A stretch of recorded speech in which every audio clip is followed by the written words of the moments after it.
The last thing Stephen felt was resistance.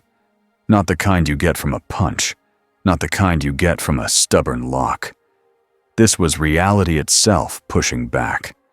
Like a door that should have closed, but someone was holding it open from the other side. He was in the middle of a containment spell. The air around his hands was bright and sharp. A clean circle of energy spun like a tool blade. His cloak tugged at his shoulders, warning him the way it always did. Then the circle did something it was not supposed to do. It twisted. The room vanished. Stephen dropped through cold air. For half a second, he was falling straight down. Wind slapped his face. His stomach lifted as the ground rushed up. His hands moved on their own. A shield snapped open under him. Orange light formed a hard disc. He landed on it like it was solid glass. Below him was a city street. Not New York. The buildings were the wrong shape. The signs were in a language he could not read.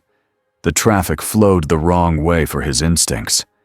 And the people, they wore bright clothes. Some wore masks in daylight.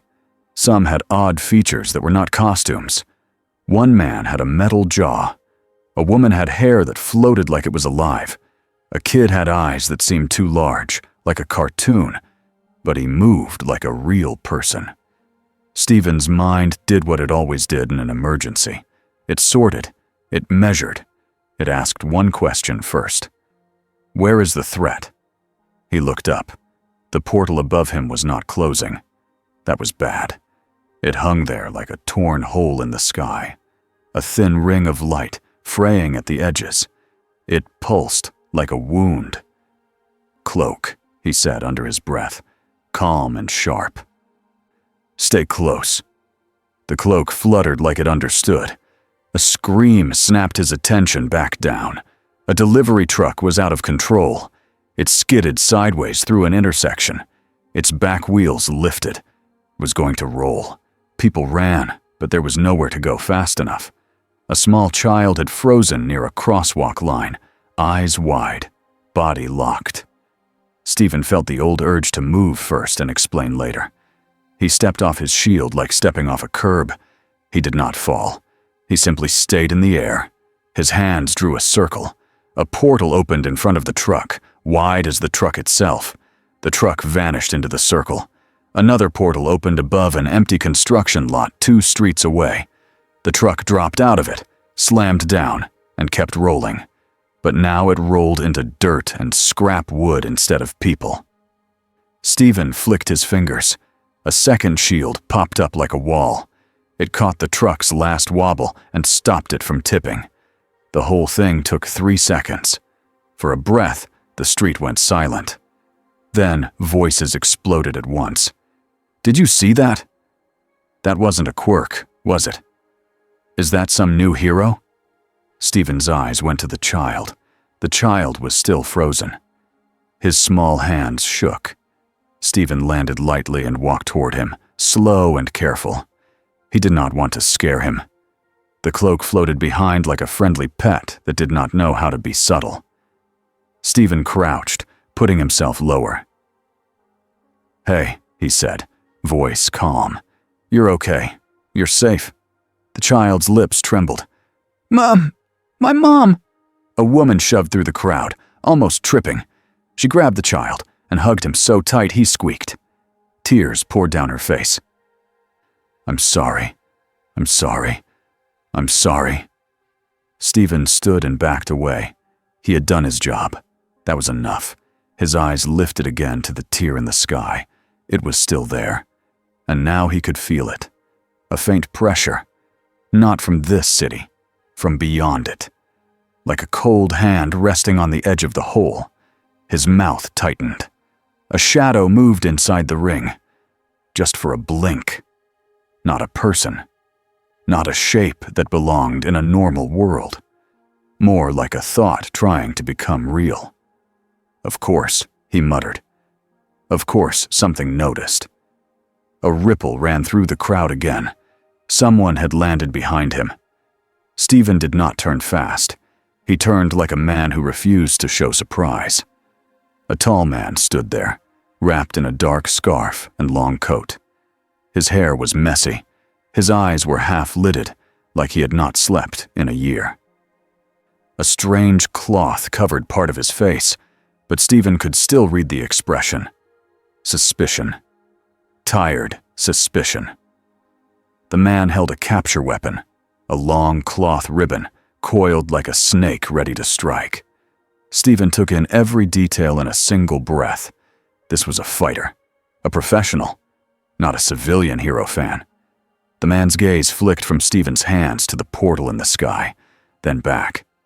"Hey," the man said, voice flat. "You. What's your quirk?" Stephen almost smiled. Almost.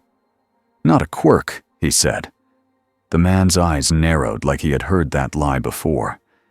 Stephen's cloak rose slightly, as if it did not like the man's tone.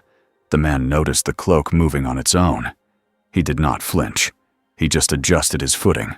Ready. Stephen kept his hands open. "I'm a doctor," Stephen said. "I'm not here to start a fight." The man stared at him like he was weighing every word. Then his eyes went up one more time to the tear. "You're coming with me," the man said. Stephen's gaze stayed on the sky. His voice dropped to a quiet warning. "If that doesn't close," Stephen said, "you'll have bigger problems than paperwork." The man blinked once. "Paperwork," he repeated, like that was the strangest word in the sentence. Stephen's eyes narrowed at the cold pressure on the other side of the tear. "Something followed me," he said. And somewhere far away, beyond that hole, something seemed to listen. Principal Nezu smiled like a polite host. Everything about the room said, "Welcome." The lighting was soft. The chairs were comfortable. There was tea on a low table. There were even snacks placed neatly on a plate. Everything about the room also said, "Trap." The walls were thicker than normal. The corners had tiny cameras. The air had that faint hum of machines running behind it. There were hidden panels in the ceiling that could open in a second if needed. Nezu sat with his hands folded. Small body. Soft fur. Bright eyes that missed nothing. Across from him sat the newcomer. He wore a strange outfit. Dark blue cloth. A belt with a round symbol. Heavy boots. A red cloak that moved like it was alive, even when there was no wind. His posture was calm, but not relaxed, like a surgeon waiting for a patient to stop moving. Aizawa stood near the wall, half in shadow, arms crossed.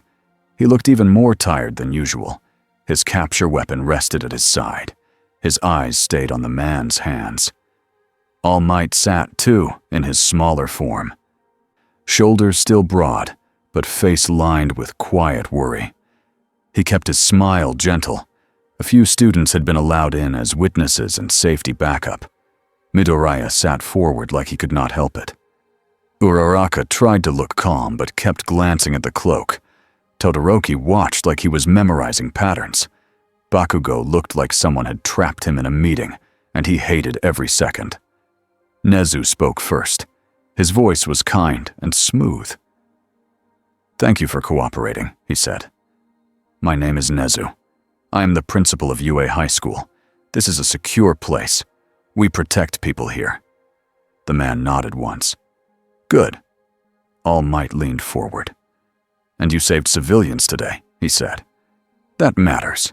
You acted like a hero." The man's eyes flicked to All Might. Recognition flashed, not of a name, but of a presence. This was a symbol. You could feel it in the room. "I did what was needed," the man said. "That's all." Bakugo made a sharp sound in his throat. "Tch, acting like you own the place." Midoriya shot him a quick look. "Kachan!" Bakugo leaned forward anyway. "So what is it? Your quirk is portal circles? Or Cape Monster? Or both?" The man's mouth tightened. "Not a quirk," he said again. Slower this time, like he was speaking to a stubborn child. Bakugo's eyes widened. "Then what are you?" Aizawa's voice cut in. "Answer the question."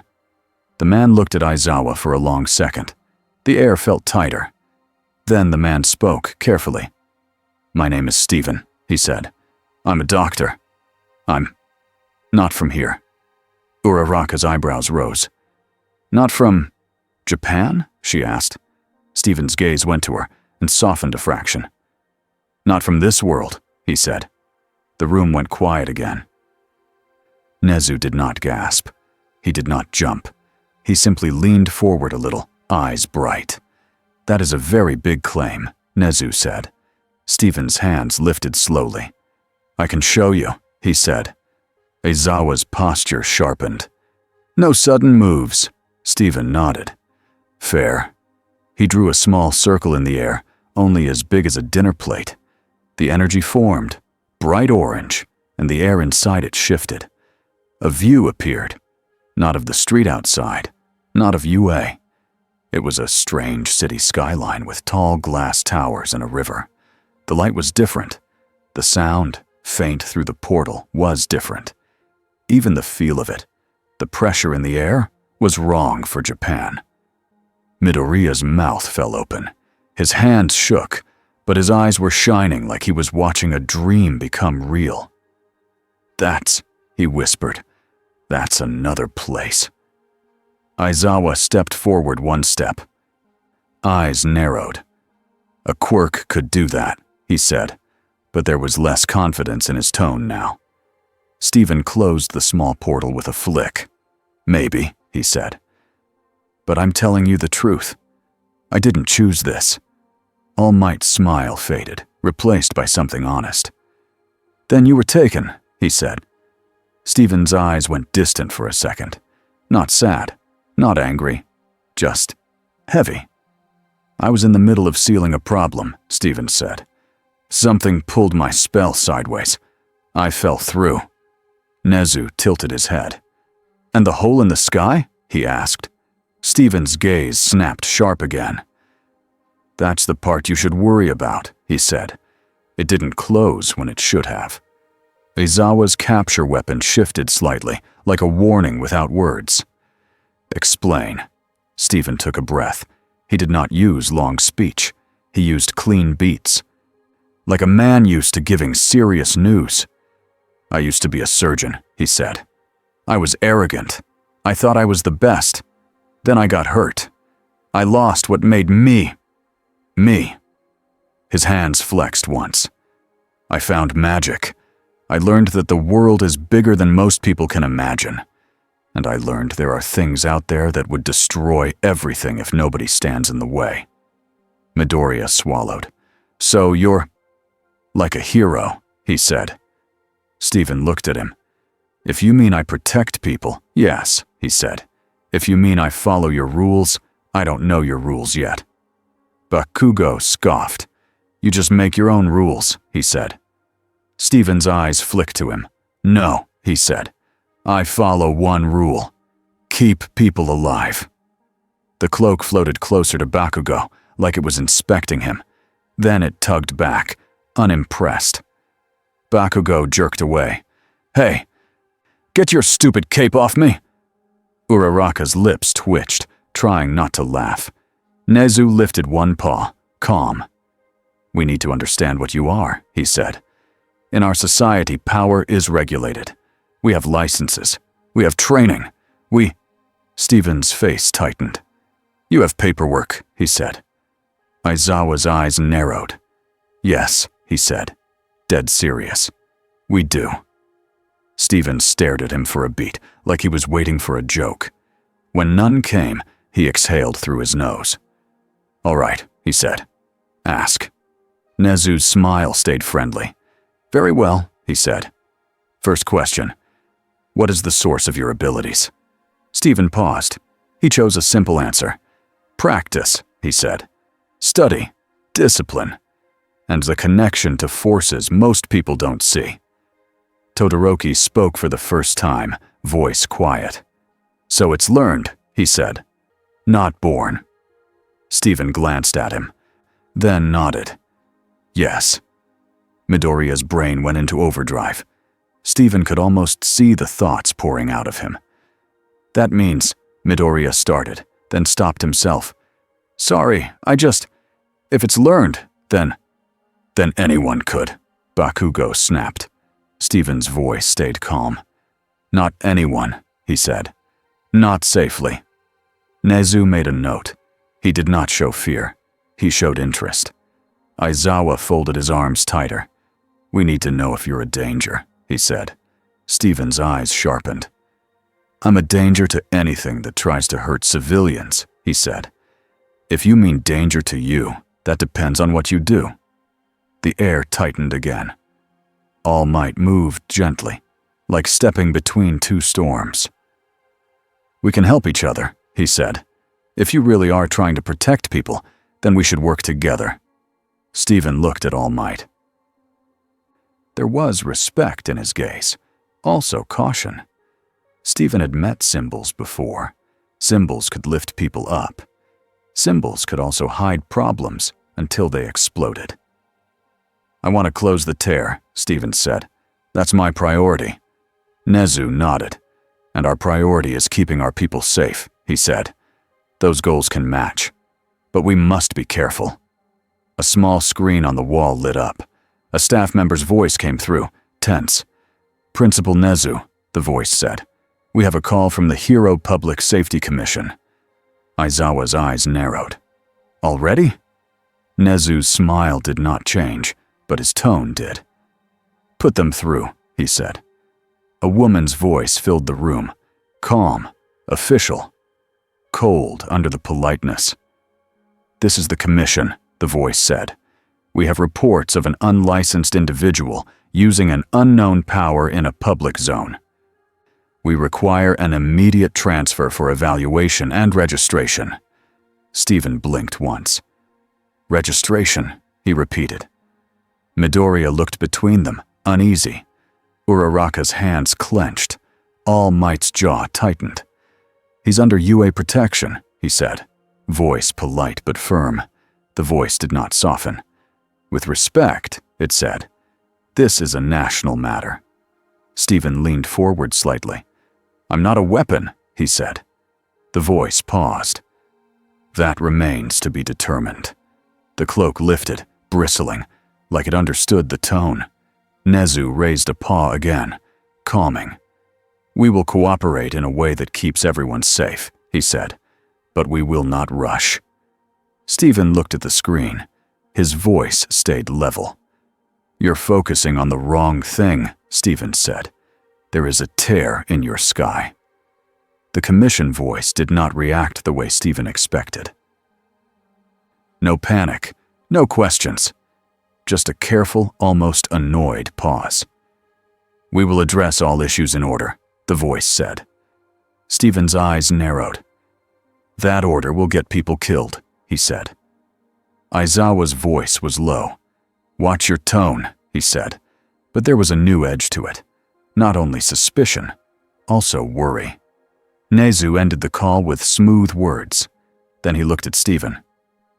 You see the system, Nezu said softly. Now you see why we test. Stephen's gaze went distant for a moment. I've seen systems, he said. They're always sure they're in control. Until they aren't. Midoriya swallowed. Can we help you close it? He asked. Stephen looked at him, surprised by the simple honesty. Maybe, Stephen said. But first I need to understand your world's rules. And your world needs to understand that my methods are not a quirk. Bakugo leaned back in his chair, arms crossed. So you're basically saying we can't stop you, he said. Stephen's eyes went to him. I'm saying I don't want to fight you, he said. But I will if you make me choose. The room fell quiet again. And in that quiet, Stephen felt it. A faint tug. Not from the commission. Not from UA. From the tear itself. Like a hook had caught the edge of his spell. And pulled. Stephen's face went hard. He stood up. I need to go outside, he said. Aizawa's capture weapon slid into his hand. No, he said. You need supervision. Stephen looked at him. Fine, he said. Come with me. Nezu nodded once. Carefully, he said. They moved through UA's halls. Students peeked from doors. Teachers watched from corners. Whispers followed Stephen like wind. What's his quirk? He says it's not a quirk. That cape moved. Stephen kept walking. At the exit gate, a security guard held out a clipboard. Visitor pass, the guard said. Stephen stared at it. Aizawa stared at Stephen, like he was waiting to see if the man would explode. Stephen took the clipboard. He looked at the form. He read the first line. Name. He hesitated, then wrote, Stephen. The next line asked for quirk name. Stephen's pen hovered. He looked up at Aizawa. If I write magic, will that make your paperwork happy? He asked. Aizawa did not blink. It will make it accurate, he said. Stephen wrote, magic. The guard stared, confused, then stamped the paper anyway. Midoriya covered his mouth, trying not to laugh out loud. Bakugo groaned. This is stupid. Stephen handed the clipboard back. Your system is impressive, he said dryly. It can stamp anything. They stepped outside. The sky looked normal here. Blue. Calm. Stephen lifted his hand. Fingers spread, sensing. He felt the tear like a splinter behind reality. Not visible from here, but present. Not closing. Not healing. And behind it, something breathed. Not lungs, not air. Just a slow, steady pressure that said, I know you're here. Stephen's jaw tightened. We don't have much time, he said. Aizawa's eyes narrowed. Time for what? He asked. Stephen did not answer right away. Because, far away, in the part of the city where Stephen first arrived, a quiet ripple passed through the air, and someone else felt it too. Someone who hated heroes. Someone who liked breaking symbols. Tamura Shigaraki scratched at his neck until the skin went red. He sat in a dim room that smelled like old dust and cheap food. A screen showed news clips on loop. A mystery hero with glowing circles. A truck vanishing. People screaming. People cheering. Tamura's eyes were wide, too awake, too hungry. This is annoying, he muttered. Kurogiri stood beside him, calm as always, misty face unreadable. It is unusual, Kurogiri said. It does not match known quirk patterns. Tamura leaned forward. Not a quirk, he said, mocking the words he had heard from a clip. Everything is always a quirk. If it's not a quirk, then what is it? Kurogiri's voice stayed smooth. It could be technology, or a hidden branch of quirk evolution. Tamura's hand twitched. Or it could be a new crack, he said. His eyes locked on the frozen frame of Stephen. Cloak lifted behind him. A new crack in their stupid order. A shadow moved in the corner of the room. A presence. Calm. Heavy. All for One did not need to shout. He did not need to rush. Bring him to me, All for One said. Tamura's grin stretched, sharp and eager. Finally, he said. Something fun. Kurogiri's fog curled, like a sigh. We must be careful, he said.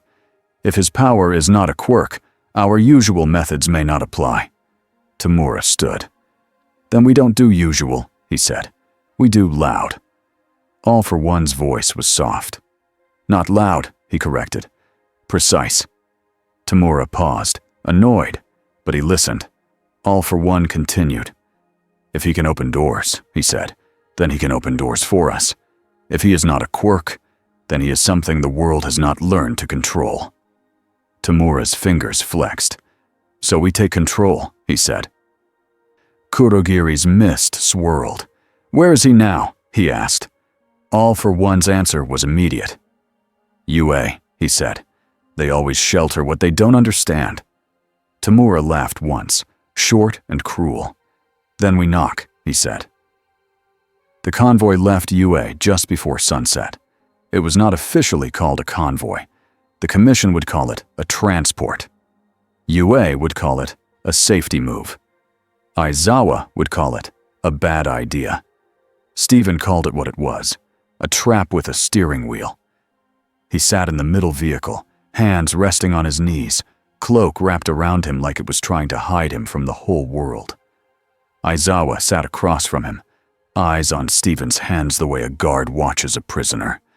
Hawks flew above, far enough to look casual, close enough to react fast. He was all lightness on the outside, but his eyes were sharp. He had been told to observe. Stephen could feel the shape of that order. Midoriya was not supposed to be here, but Nezu had allowed it anyway, for one reason. Midoriya trusted Stephen more than most, and Midoriya could keep Stephen calm. Midoriya sat beside the door, knees bouncing, trying to look brave. Uraraka sat behind him, whispering quiet plans about evacuation routes. Todoroki sat still, eyes forward, like he was already preparing for something. Bakugo had argued to come. He had almost shouted the building down. In the end, Aizawa had said no. Bakugo was not happy. Stephen almost envied him. Anger was simple. The road stretched ahead. City lights blinked on. Normal people walked on sidewalks. None of them knew there was a man in a moving cage who could fold space with his hands. Midoriya cleared his throat. He said quietly. So, Dr. Stephen. Stephen looked at him. Yes. Midoriya tried to choose the right words. If this is learned, he said, does that mean it has rules? Like steps? Stephen nodded. Yes, he said. Rules keep it from killing you. Midoriya swallowed. And if someone else learns it, he said, could they do what you do? Stephen's voice was flat. With time, he said, and risk, and cost. Aizawa's eyes narrowed. Cost, he repeated. Stephen looked at him.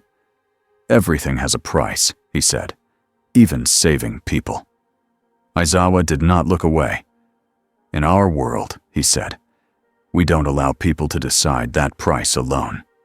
Stephen's gaze sharpened. Then your world has been lucky, he said. The vehicle hit a small bump. Stephen felt it before it happened.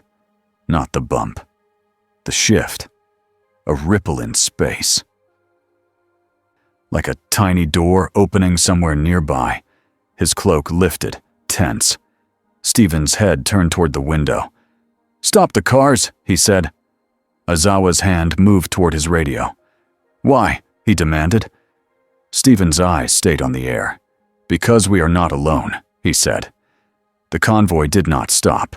The lead car turned a corner into a busy intersection. That was when the air split.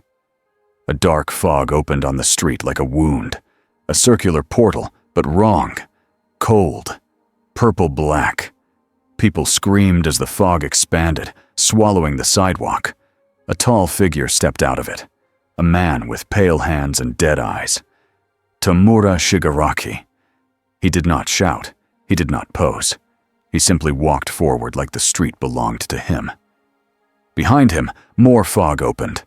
Kurogiri appeared like a door made of smoke. Civilians ran in every direction. A bus tried to brake and skidded. Hawks dove from above, wings flaring wide. Evacuate, he called, voice sharp. Get back! The convoy's cars screeched to a stop. Aizawa's eyes went hard. Everyone out, he snapped. The doors flew open. Midoriya jumped out first, eyes scanning for civilians. Uraraka followed, hands already raised, ready to lighten debris. Todoroki stepped out like a wall, calm and ready. Stephen stepped out last. The moment his boots touched the street, Shigaraki's head tilted. Shigaraki stared at Stephen's cloak, at his hands, at the calm in his face. Then Shigaraki smiled. You, he said. Stephen's voice was calm. Hello, he said, like this was a normal meeting. Shigaraki's fingers twitched. What's your quirk? He asked, and there was a sick kind of joy in the question, like he wanted the answer to be wrong. Stephen did not blink. Not a quirk, he said. Shigaraki laughed. That's even better, he said. Aizawa moved. His hair lifted as his quirk activated, his eyes locked on Shigaraki. "Don't touch anything," Aizawa warned, voice low. Shigaraki ignored him. He lunged. Aizawa's capture weapon snapped out, wrapping around Shigaraki's arm like a whip. Aizawa yanked hard, pulling Shigaraki off balance. Shigaraki's fingers scraped the pavement. The pavement decayed. A black crack spread in a fast line, eating the road like it was dry paper. It raced toward Aizawa's feet. Uraraka gasped. "Aizawa!" Todoroki slammed his foot down. A wall of ice erupted between the crack and Aizawa, stopping the decay from reaching him by cutting the ground away. Shigaraki clicked his tongue, annoyed. Steven's eyes narrowed. So, touch-based decay. Fast spread through connected material. Lethal if it reaches a person. Steven did not flinch. He raised one hand. A circular shield formed in front of the civilians, still trapped near the bus. The decay line hit the shield and stopped. It did not eat the orange energy. It simply could not grab it. Midoriya's eyes widened. "It stopped!" he shouted. Hawks glanced at Steven mid-flight, surprise flickering over his face. Shigaraki's smile faded a little. Steven spoke, voice low but clear. "This ends now," he said. Shigaraki's grin returned. "Try," he said. Steven flicked 2 fingers. A portal opened under Shigaraki's feet. Shigaraki dropped. He fell into darkness for half a second, then fell out of another portal 30 meters away, landing hard on a rooftop. Shigaraki caught himself, irritated, but not injured. He looked down at the street, eyes burning. "That's cheating," he hissed. Steven opened a second portal, stepping through it and appearing on the rooftop across from Shigaraki, like he had simply walked there. Midoriya's mouth fell open. He just... Aizawa's eyes stayed on Steven now, too. Not because Steven had attacked them, because Steven had made the battlefield stop being normal. Steven kept his hands open, not aggressive, but ready. "I don't know you," Steven said, "but I know what you are doing. You're risking civilians." Shigaraki spread his arms. "Civilians are the point," he said, voice sweet and ugly at the same time.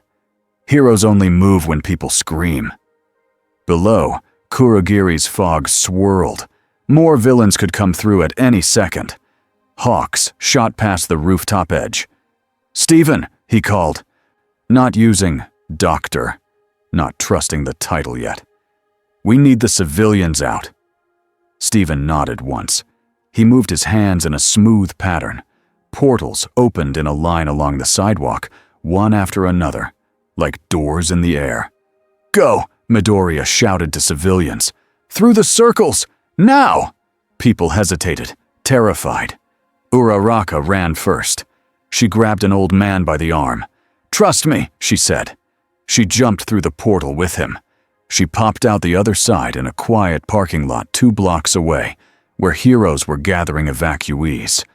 The old man stared at her, shaking. What was that?" Uraraka swallowed. "Not a quirk," she muttered, then shoved him gently towards safety. Back on the street, the flow started. Parents dragged kids. A woman carried a dog. A man half limped, half ran. One by one, they went through Steven's doors. Shigaraki watched from the rooftop, eyes narrow. He raised his hand and slammed it onto the roof. The rooftop decayed in a spreading wave. Steven stepped back, cloak snapping behind him. The decay surged toward him like a hungry stain. Steven formed a platform under his feet and rose. The decay passed under the platform and ate the roof behind him, turning solid concrete into dust. Shigaraki lunged through the dust cloud, using the chaos like cover. Aizawa's voice snapped in Steven's ear through a comm. "He's closing distance!" Steven did not need the warning. He could feel Shigaraki's intent. Steven lifted both hands and spun. A ring of glowing symbols formed, thick like chains made of light. They snapped forward and wrapped Shigaraki's arms and torso. Shigaraki hit them, snarling, trying to tear free. His fingers scraped the glowing bands. The bands did not decay. Shigaraki's eyes widened. "What are you?" he demanded. Stephen's voice stayed steady. "A problem for you," he said. Shigaraki jerked his head toward the street below. Kurogiri opened a wider fog gate. A massive shape stepped out. A Nomu. It was taller than a truck. Its muscles bulged in wrong places. Its skin looked stitched. It roared, and the sound made windows shake. Midoriya turned, eyes wide. "Nomu!" Todoroki's face tightened. "Again," he breathed. The Nomu charged straight for the evacuation line. It did not care about heroes. It cared about smashing everything. Stephen's gaze flicked down. He made a choice in 1 second. He could keep Shigaraki bound, or he could stop the creature from killing people. Stephen released the binding spell. Shigaraki stumbled free and laughed like he had won something. Stephen opened a portal in front of the Nomu's fist. The fist vanished. The other end of the portal opened above the Nomu's own head. Its fist came down on its skull. The Nomu staggered, confused more than hurt. Midoriya blinked. He made it hit itself! Hawk swooped down and slashed at the Nomu's eyes with feather blades, aiming to blind it and slow it, not to kill. Todoroki blasted ice around its legs, locking it to the ground. The Nomu roared again and ripped free, cracking ice like glass. Aizawa focused his gaze, trying to shut down whatever quirks it had. The Nomu slowed for a fraction. Stephen noticed. Aizawa's power worked on that thing. Stephen's eyes narrowed. So Aizawa's quirk affected quirks, not whatever Stephen was doing. That meant something important. That meant if Aizawa looked at Stephen and nothing happened, then Stephen truly was outside their system. And that scared them. Stephen felt it in the air, the way Aizawa's shoulders tightened, the way Hawks kept circling him like a test, the way Midoriya wanted to trust but kept swallowing fear. Shigaraki used the moment. He darted toward the rooftop edge, aiming for the street, aiming for the crowd that was still moving. Stephen's eyes flashed. He opened a portal under Shigaraki's feet again. Shigaraki fell. But this time, Stephen did not send him far away. He sent him into a new space, a folded space, a sealed zone, a place where the ground was flat and empty, and the sky was gray and wrong, a place made for one purpose: containment. Shigaraki landed on his feet and looked around, startled. "Where?" he started. Stephen stepped through a portal and appeared with him, face hard. "This is away from civilians," Stephen said. "Now we can talk." Shigaraki's laugh was sharp and angry.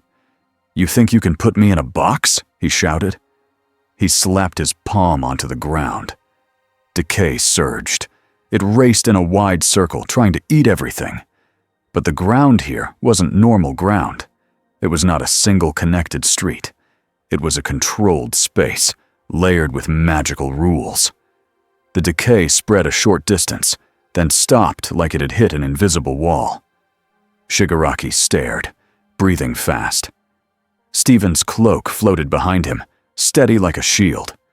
Shigaraki's voice dropped. "You're not a hero," he said. "You're something else." Stephen's answer was simple. "I protect people," he said. "That's enough." Shigaraki's eyes burned with hate. "Heroes protect the system," he hissed. "They protect the cages. You can't even see it yet." Stephen's jaw tightened. He had seen cages, in his world too. Different shapes. Same harm. He did not argue. He acted. He lifted his hand and formed another set of glowing bands, thicker this time, winding around Shigaraki's arms and neck area. Tight enough to hold, not tight enough to crush. Shigaraki struggled, furious. His fingers clawed at the bands. Nothing. Stephen spoke, voice calm and low. "You want to hurt people to prove a point," he said. "I won't let you." Shigaraki leaned forward as far as the bindings allowed. His smile was sharp again. "You can't stay here forever," Shigaraki whispered. "And when you leave, your door stays open." Stephen froze. His eyes flicked to the air. He felt it. A tug at the edge of his containment. Not Shigaraki, not the Nomu. Something else. Like a hand outside this space, testing the walls. Stephen's throat went dry. Back in the real street, the fight was still raging. He could not abandon his allies. He could not ignore the tug either. He made a fast choice. He opened a portal and stepped back to the real world. The noise hit him like a wall. The Nomu had broken free again. It had grabbed a car and was swinging it like a club. Civilians screamed. Some were still trapped. The evacuation line had slowed. Midoriya was on the ground, pushing a child behind a barrier. His face was set, jaw clenched, eyes fierce. He looked up when Stephen appeared. "We need you!" he shouted. Stephen nodded once. He raised both hands. The air around the Nomu folded. A wide circle of symbols formed above it, like a glowing ceiling. Then the ceiling dropped, not crushing, pressing, pinning the Nomu to the street with a force it could not understand. The Nomu roared and strained. Muscles bulged. Pavement cracked. Stephen's eyes stayed calm. Sweat beaded at his temple, but his hands were steady. Aizawa saw the opening and moved like a shadow. He wrapped the capture weapon around the Nomu's neck area and yanked, pulling its head back just enough to keep it from biting or charging. Todoroki added ice again, thicker, locking its arms. Hawk sent feather blades into its joints like careful pins. Midoriya launched forward, fast, and slammed one for all into the Nomu's chest with a controlled ooder that knocked its wind out without tearing the whole block apart. The Nomu finally sagged. Stephen lowered the magical pressure and sealed the creature with a glowing lock that held like handcuffs made of light. Midoriya panted, eyes wide. "That was," he started. "Later," Aizawa snapped, still scanning for Shigaraki. Hawks hovered above, eyes sharp. "Where's the main target?" he asked. Stephen's gaze went distant for a second. He felt Shigaraki's presence inside the folded space, still bound, but he also felt something else now. Kurogiri, the warp. It was swirling near the edges of the fight, searching. Kurogiri opened a fog gate near the curb, not to bring more villains, to reach. A thin, misty arm extended through the fog, reaching towards Stephen, like a thief reaching through a crack in a door. Stephen's cloak snapped forward and slapped the misty arm away like it was swatting a fly. Kurogiri's head tilted. Then, quick as a trick, the mist brushed Stephen's belt pouch and pulled back through the fog. It was not a big object. It was small, a torn strip of cloth from a strap, a fiber from the cloak, a piece of something tied to Stephen's tools. Stephen's eyes flashed. "No," he said. He opened a portal and stepped toward Kurogiri's gate. But Kurogiri's gate closed like a blinking eye. Gone. Hawks cursed under his breath. "They took something," he said. Aizawa's expression turned darker. "That means they planned this," he said. Midoriya swallowed. "What did they take?" he asked. Stephen's hands clenched, then loosened.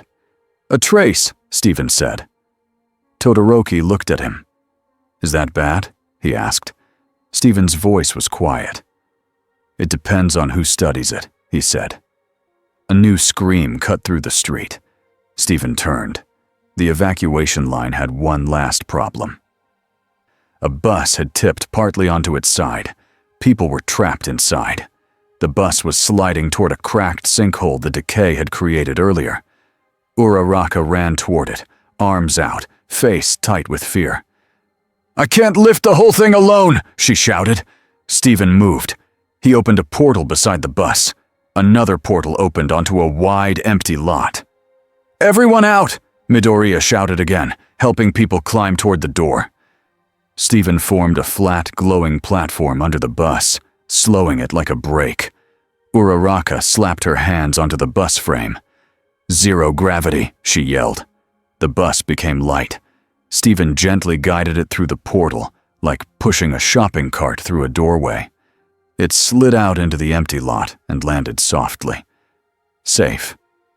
People stumbled out, crying and hugging each other. The immediate danger was over. But the bigger danger was still in Stephen's chest, because inside his folded space, Shigaraki was laughing.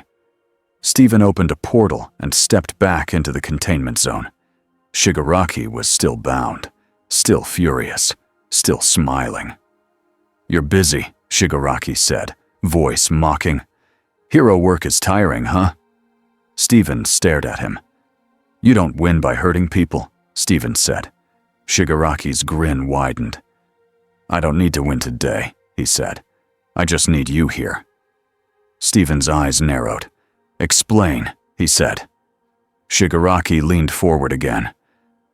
"This world has rules," he whispered, "and you break them just by breathing. That makes people afraid. Afraid people make mistakes." Stephen's voice was flat. "And you think fear helps you," he said. Shigaraki laughed softly. "Fear helps everyone," he said. Even heroes. Stephen felt the tug on reality again. He looked up at the gray sky of the containment zone. He could feel the tear beyond it, like a distant bruise. Shigaraki watched him watch it. "Something followed you," Shigaraki said, repeating Stephen's words from earlier like a cruel echo. "Did you really think you could shut the door and pretend it didn't happen?" Stephen's jaw tightened. He raised one hand and tightened the bindings. Shigaraki grunted, but his smile stayed. "I'm going to keep you here," Stephen said. Shigaraki's eyes glittered. "Good," he said. "Then you're not out there." Stephen froze. That was the point. They were not just trying to steal something. They were trying to occupy him, keep him contained, keep him reacting, keep him away from the tear in the sky. Stephen's voice dropped. "Kurogiri took a trace," he said, more to himself than to Shigaraki. Shigaraki laughed. "Oops," he said with fake innocence. Stephen's hands tightened again. Then, very carefully, Stephen opened a portal back to the real world. He stepped out to where Aizawa and Hawks were waiting. Aizawa's eyes were hard. "He's contained?" Aizawa asked. "For now," Stephen said. Hawks crossed his arms mid-air, feathers twitching. "You look like you just realized something you don't like," Hawks said. Stephen's gaze went to the skyline. He could not see the tear from here, but he felt it. And now he felt something else too. Like someone on the far side of the tear had received a message, like someone had been handed a key. Stephen took a slow breath. He turned to Aizawa, All Might, and the students watching him with wide eyes. "I've been trying to keep my identity simple," Stephen said. Aizawa's eyes narrowed. "You mean you've been hiding it?" he said. Stephen did not deny it. He looked at Midoriya, who was still breathing hard, face dirty, eyes bright with fear and hope at the same time. Then Stephen looked at All Might. "I'm Dr. Stephen Strange," he said clearly, "and I am from another universe." The silence that followed was heavy. Even Hawk stopped moving for a second. Uraraka whispered, "Another universe," like she was tasting the words. Bakugo wasn't there, but Stephen could almost imagine what he would say. "That's insane." All Might's voice came out soft. "So it's true," he said. Stephen nodded once. "And the tear?" Aizawa asked. Stephen's gaze went back to the sky. His voice was simple and honest. "It's still open," Stephen said. "And now someone on the other side knows how to reach for this world." He paused, and for the first time since he arrived, there was a clear edge of fear in his eyes. Today was the knock, Stephen said. Next time might be the door. The city did not sleep after the battle. Sirens ran like a long, angry line through the streets. News drones hovered over cracked roads and broken windows. People filmed everything with shaking hands. 100 short clips of glowing circles and a moving cloak spread across the internet before the smoke even cleared. Hawks watched it all from a rooftop, wings folded tight to keep from blocking the cameras. Below him, workers in helmets marked off danger zones. Police pushed crowds back, rescue teams lifted rubble, and in the middle of it all, a question kept bouncing from mouth to mouth. What was that? Hawks already knew the louder version of the question. What is he? A feather drifted from Hawks's wing, not by accident. It floated down and landed near a fallen street sign. Hawks kept a few feathers out, spread wide like a net. They were his eyes in multiple places at once.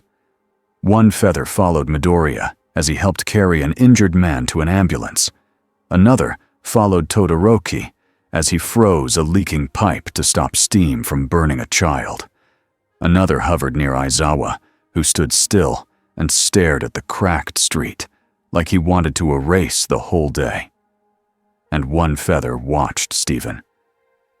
Stephen stood near the edge of the taped-off zone, hands low, cloak hanging behind him like it was tired too. He looked calm, but Hawks could see the strain around his eyes. Not fear. Focus. Like he was holding a heavy door shut with one hand. Aizawa walked up to him, stopping at a careful distance.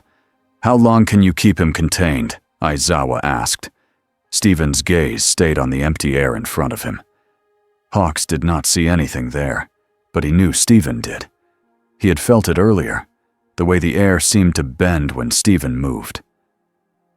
I don't like using a pocket space as a jail, Stephen said, but for now, it keeps him away from people.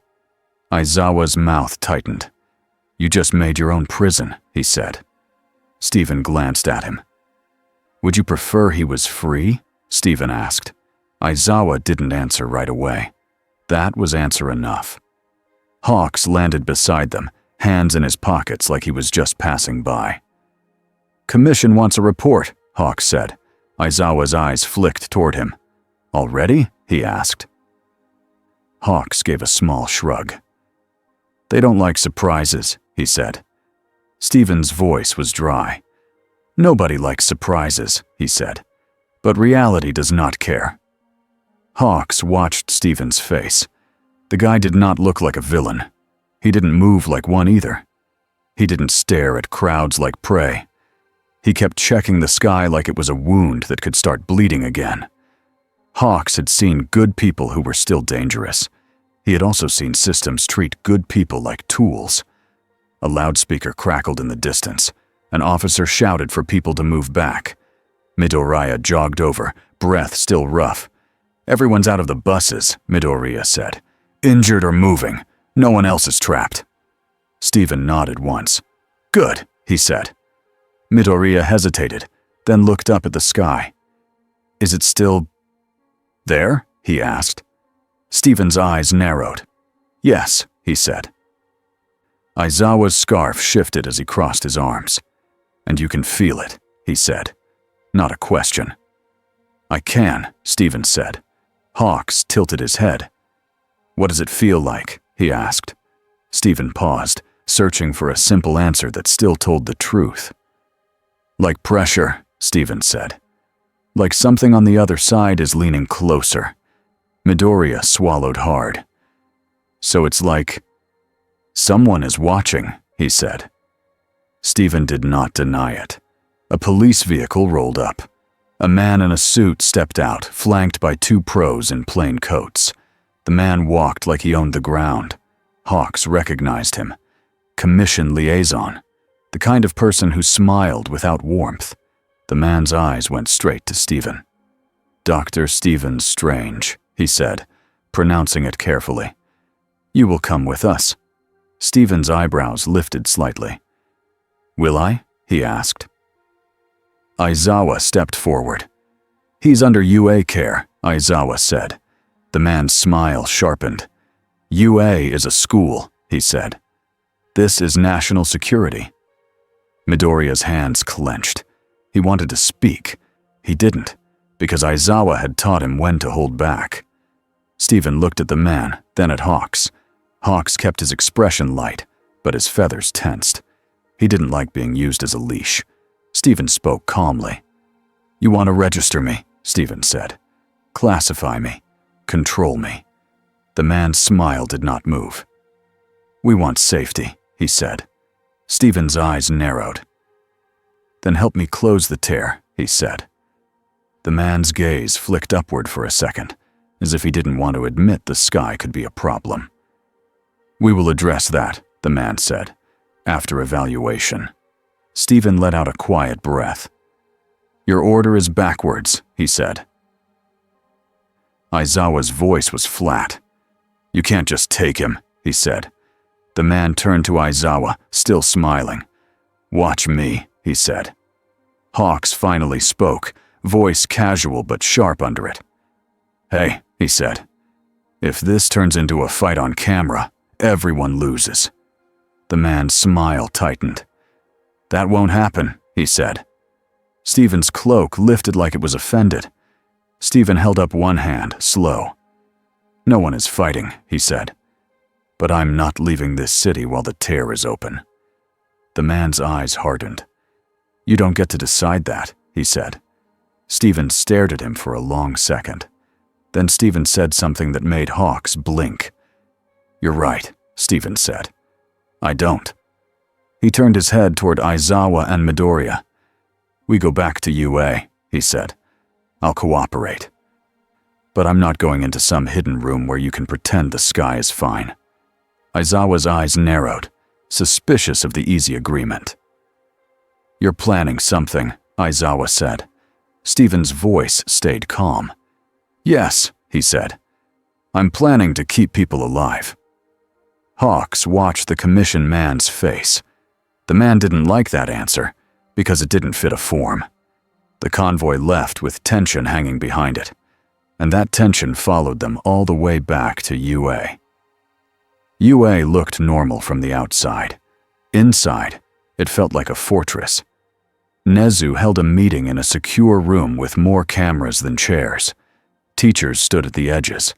A few top pros were present by call, including Endeavor, who sat with his arms crossed like he was daring the room to waste his time. All Might sat in his small form, but the air changed when he spoke. People still listened. Stephen stood at the center, hands behind his back, his cloak draped like a red curtain. He looked like a man who had walked into the wrong play and still planned to fix the stage lights. Nezu opened with polite calm.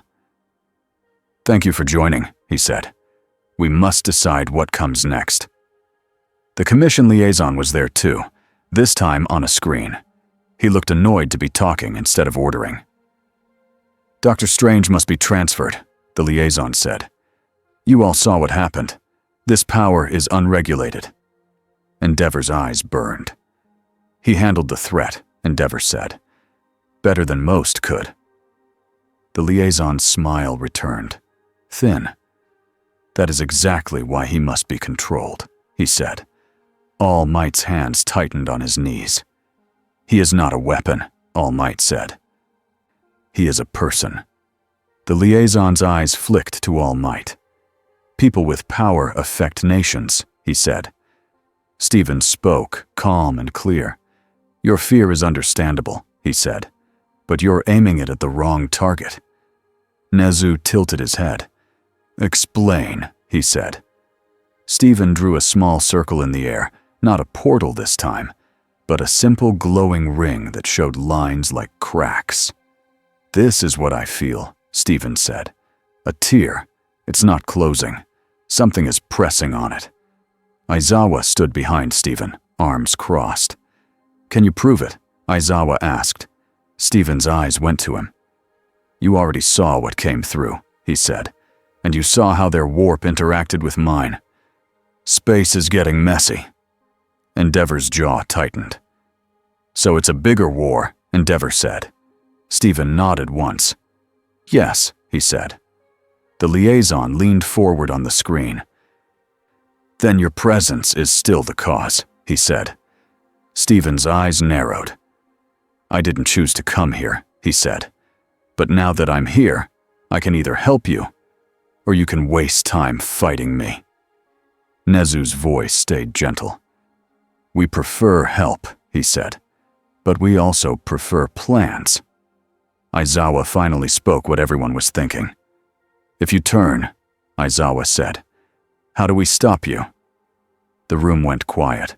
Midoriya wasn't in this meeting, but the question would reach him anyway. It would reach everyone. Stephen did not look offended. He looked tired, like he had answered this question before. You don't, Stephen said. Endeavor's eyes narrowed. You're confident, he said. Stephen's voice stayed flat. I'm honest, he said. But here's the part you're missing. He held up one finger. I don't want to hurt you, he said. Second finger. I don't want your world, he said. Third finger. And if I wanted to break things, I would have done it already. Aizawa stared at him. Nezu's smile faded into something more serious.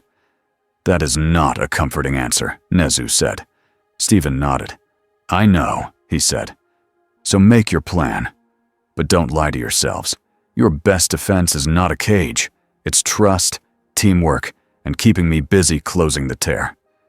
The liaison scoffed. Trust is not policy, he said. All Might's voice was steady.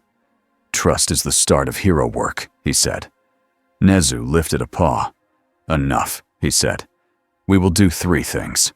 He held up his own fingers, mirroring Stephen without meaning to. 1, Nezu said. Dr. Strange will remain at UA under observation, not imprisonment. The liaison opened his mouth, but Nezu continued. 2, Nezu said. We will gather data. Not to copy his power, but to understand its risks. Stephen's gaze sharpened at the word copy, but he stayed quiet. And 3, Nezu said. We will create a city safety plan for sudden space events, evacuation routes, training drills, response teams. Endeavor grunted. Good, he said. Hawks, leaning against the wall, watched Stephen's face. Stephen didn't look relieved. He looked like he still heard something the room couldn't. Nezu's eyes flicked to Hawks. Hawks will remain our link to the Commission, Nezu said. Hawks gave a small salute. Smile easy. Lucky me, he said. The liaison's voice cut in. This is temporary, he said. If he refuses lawful orders.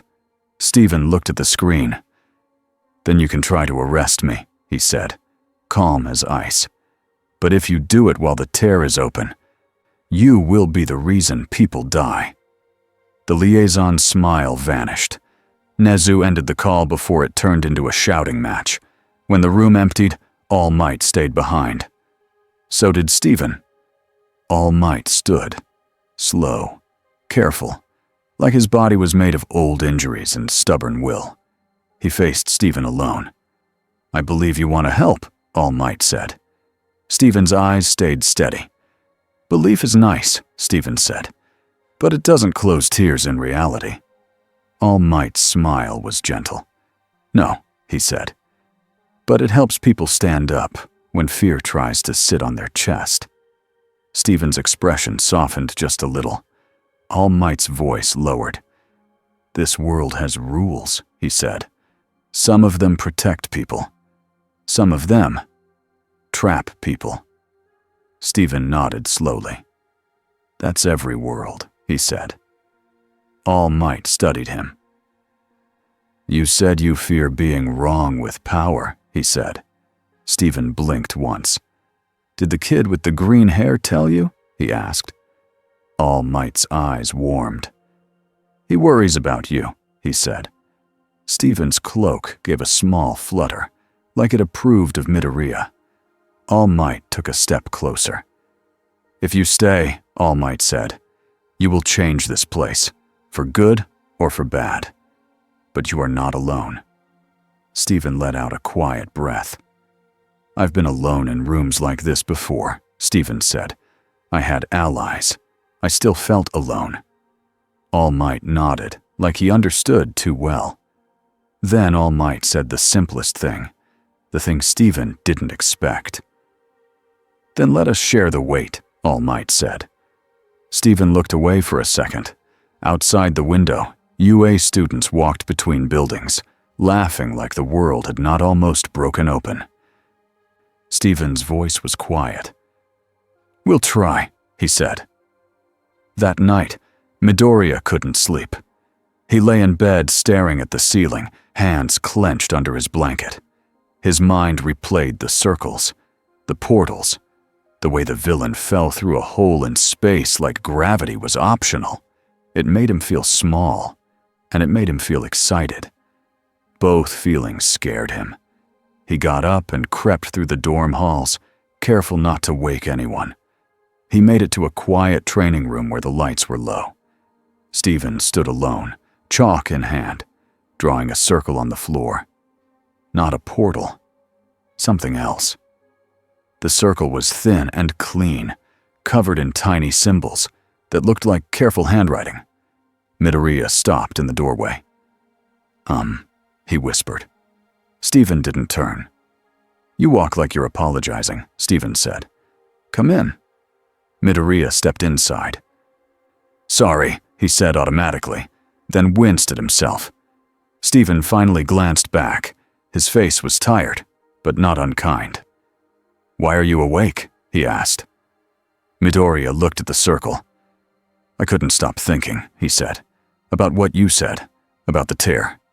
Stephen nodded once. "Good," he said. "Thinking keeps you alive." Midoriya swallowed. "Are you making a portal?" he asked. "No," Stephen said. "This is a ward." Midoriya blinked. "A guard?" he asked. "A ward," Stephen repeated. "A protective mark, like a locked door sign." Midoriya leaned in, eyes wide. "So it stops bad things?" he asked. "It warns," Stephen said. "It resists. It buys time." Midoriya's shoulders loosened a little. "So you're building defenses," he said. "Yes," Stephen said. "Because I don't trust your commission to accept what's happening." Midoriya hesitated. "They're scared," he said. Stephen's chalk paused. "So am I," he said. Midoriya stared. "You are?" he asked. Stephen set the chalk down. He didn't make a big speech. He didn't dramatize it. "I've seen what happens when doors stay open," Stephen said. "And I've seen what happens when people think they can control the door." Midoriya's voice came out small. "Is that why you didn't want them to take you?" he asked. Stephen looked at him. "If they put me in a lab," Stephen said, "they will try to copy what they don't understand, or they will try to force me into their rules. Either one wastes time." Midoriya nodded slowly. Then he asked the question that had been burning in him since the street fight. "Back there," Midoriya said, "when you chose to stop the big monster instead of keeping Shigaraki trapped, were you scared you'd lose him?" Stephen's eyes narrowed slightly, not in anger, in thought. "Yes," Stephen said. "But I was more scared of a bus full of people dying." Midoriya swallowed hard. Stephen's voice softened a little. "You understand that," Stephen said. Midoriya's eyes shone. "I want to," he whispered. Stephen studied him for a moment. "You want to save everyone," Stephen said. Midoriya flinched, like the words were too accurate. Stephen continued, calm and direct. "That desire can make you brave," he said. "It can also make you reckless. It can also make you easy to manipulate." Midoriya's breath caught. Stephen stepped closer, stopping at a respectful distance. "Listen to me," Stephen said. "Fear is not always the enemy. Sometimes fear is a warning. The enemy is what you do with it." Midoriya nodded, slow. "Okay," he whispered. Stephen picked up the chalk again. If the tear reacts to fear, Stephen said, then this world is in danger. Not because people are weak, because people are human. Midoriya stared at the ward circle. He pictured crowds screaming. He pictured villains smiling. And he pictured the commission stamping forms while the sky cracked. "Can I help?" Midoriya asked. Stephen paused. His cloak fluttered, like it was deciding too. Finally, Stephen said, "Yes." Midoriya's face lit up. Stephen held out a piece of chalk. "But you follow instructions exactly," he said. "No improvising." Midoriya saluted so hard his shoulder popped. "Yes, sir," he said. Stephen's mouth twitched. "Don't call me sir," he said. "I'm not your teacher." Midoriya hesitated. "Doctor?" he tried. Stephen sighed. "Fine," he said. "Doctor is accurate." Midoriya knelt beside the circle. Stephen pointed to a small space on the line. "Draw that mark," Stephen said. "Slow. Clean." Midoriya drew, tongue sticking out in concentration. The cloak leaned in like it was supervising, then gently tugged Midoriya's hair back when he got too close to smudge the chalk. Midoriya squeaked. "Hey," he whispered. Stephen didn't look up. "It likes you," he said. Midoriya blinked. "It does?" he asked. The cloak patted Midoriya's head once. Midoriya smiled despite everything. For a moment, it felt like they were just two people doing careful work in a quiet room. Then the lights flickered. Not a power outage, not a normal flicker. The air itself seemed to dim. Like a shadow passed over the building without covering the sun. Midoriya froze, chalk mid-stroke. "What was that?" he whispered. Stephen's head lifted sharply. He stood still, listening with senses Midoriya didn't have. Stephen's face went tight. "That," Stephen said quietly, was the tear answering. Across the city, deep underground, Dr. Garaki smiled like a child who had found a new toy. His lab was clean in the way a blade is clean. White lights, metal tables, screens, glass tanks with shapes floating inside them. On a tray sat something small, a thin red fiber, a piece of cloth that shouldn't matter. But Garaki held it with tweezers like it was gold. He placed it under a lens.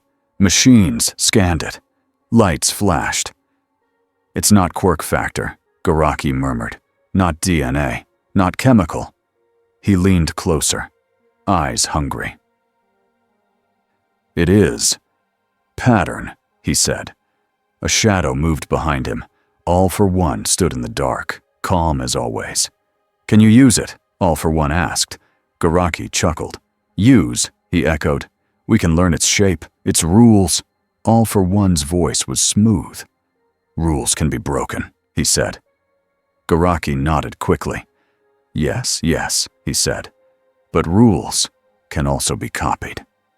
He tapped a screen, showing a faint circle of energy that the machines had managed to mimic for half a second. It fizzled out fast. Garaki frowned, then smiled again. "It dies," he said. "It needs fuel." All for One's head tilted. "Fuel," he repeated. Garaki licked his lips. "Not blood," he said. "Not electricity. Something else." He turned to another screen. It showed city clips. People screaming. People crying. People shaking. Garaki's smile widened. "Emotion," Garaki whispered. "Stress. Fear."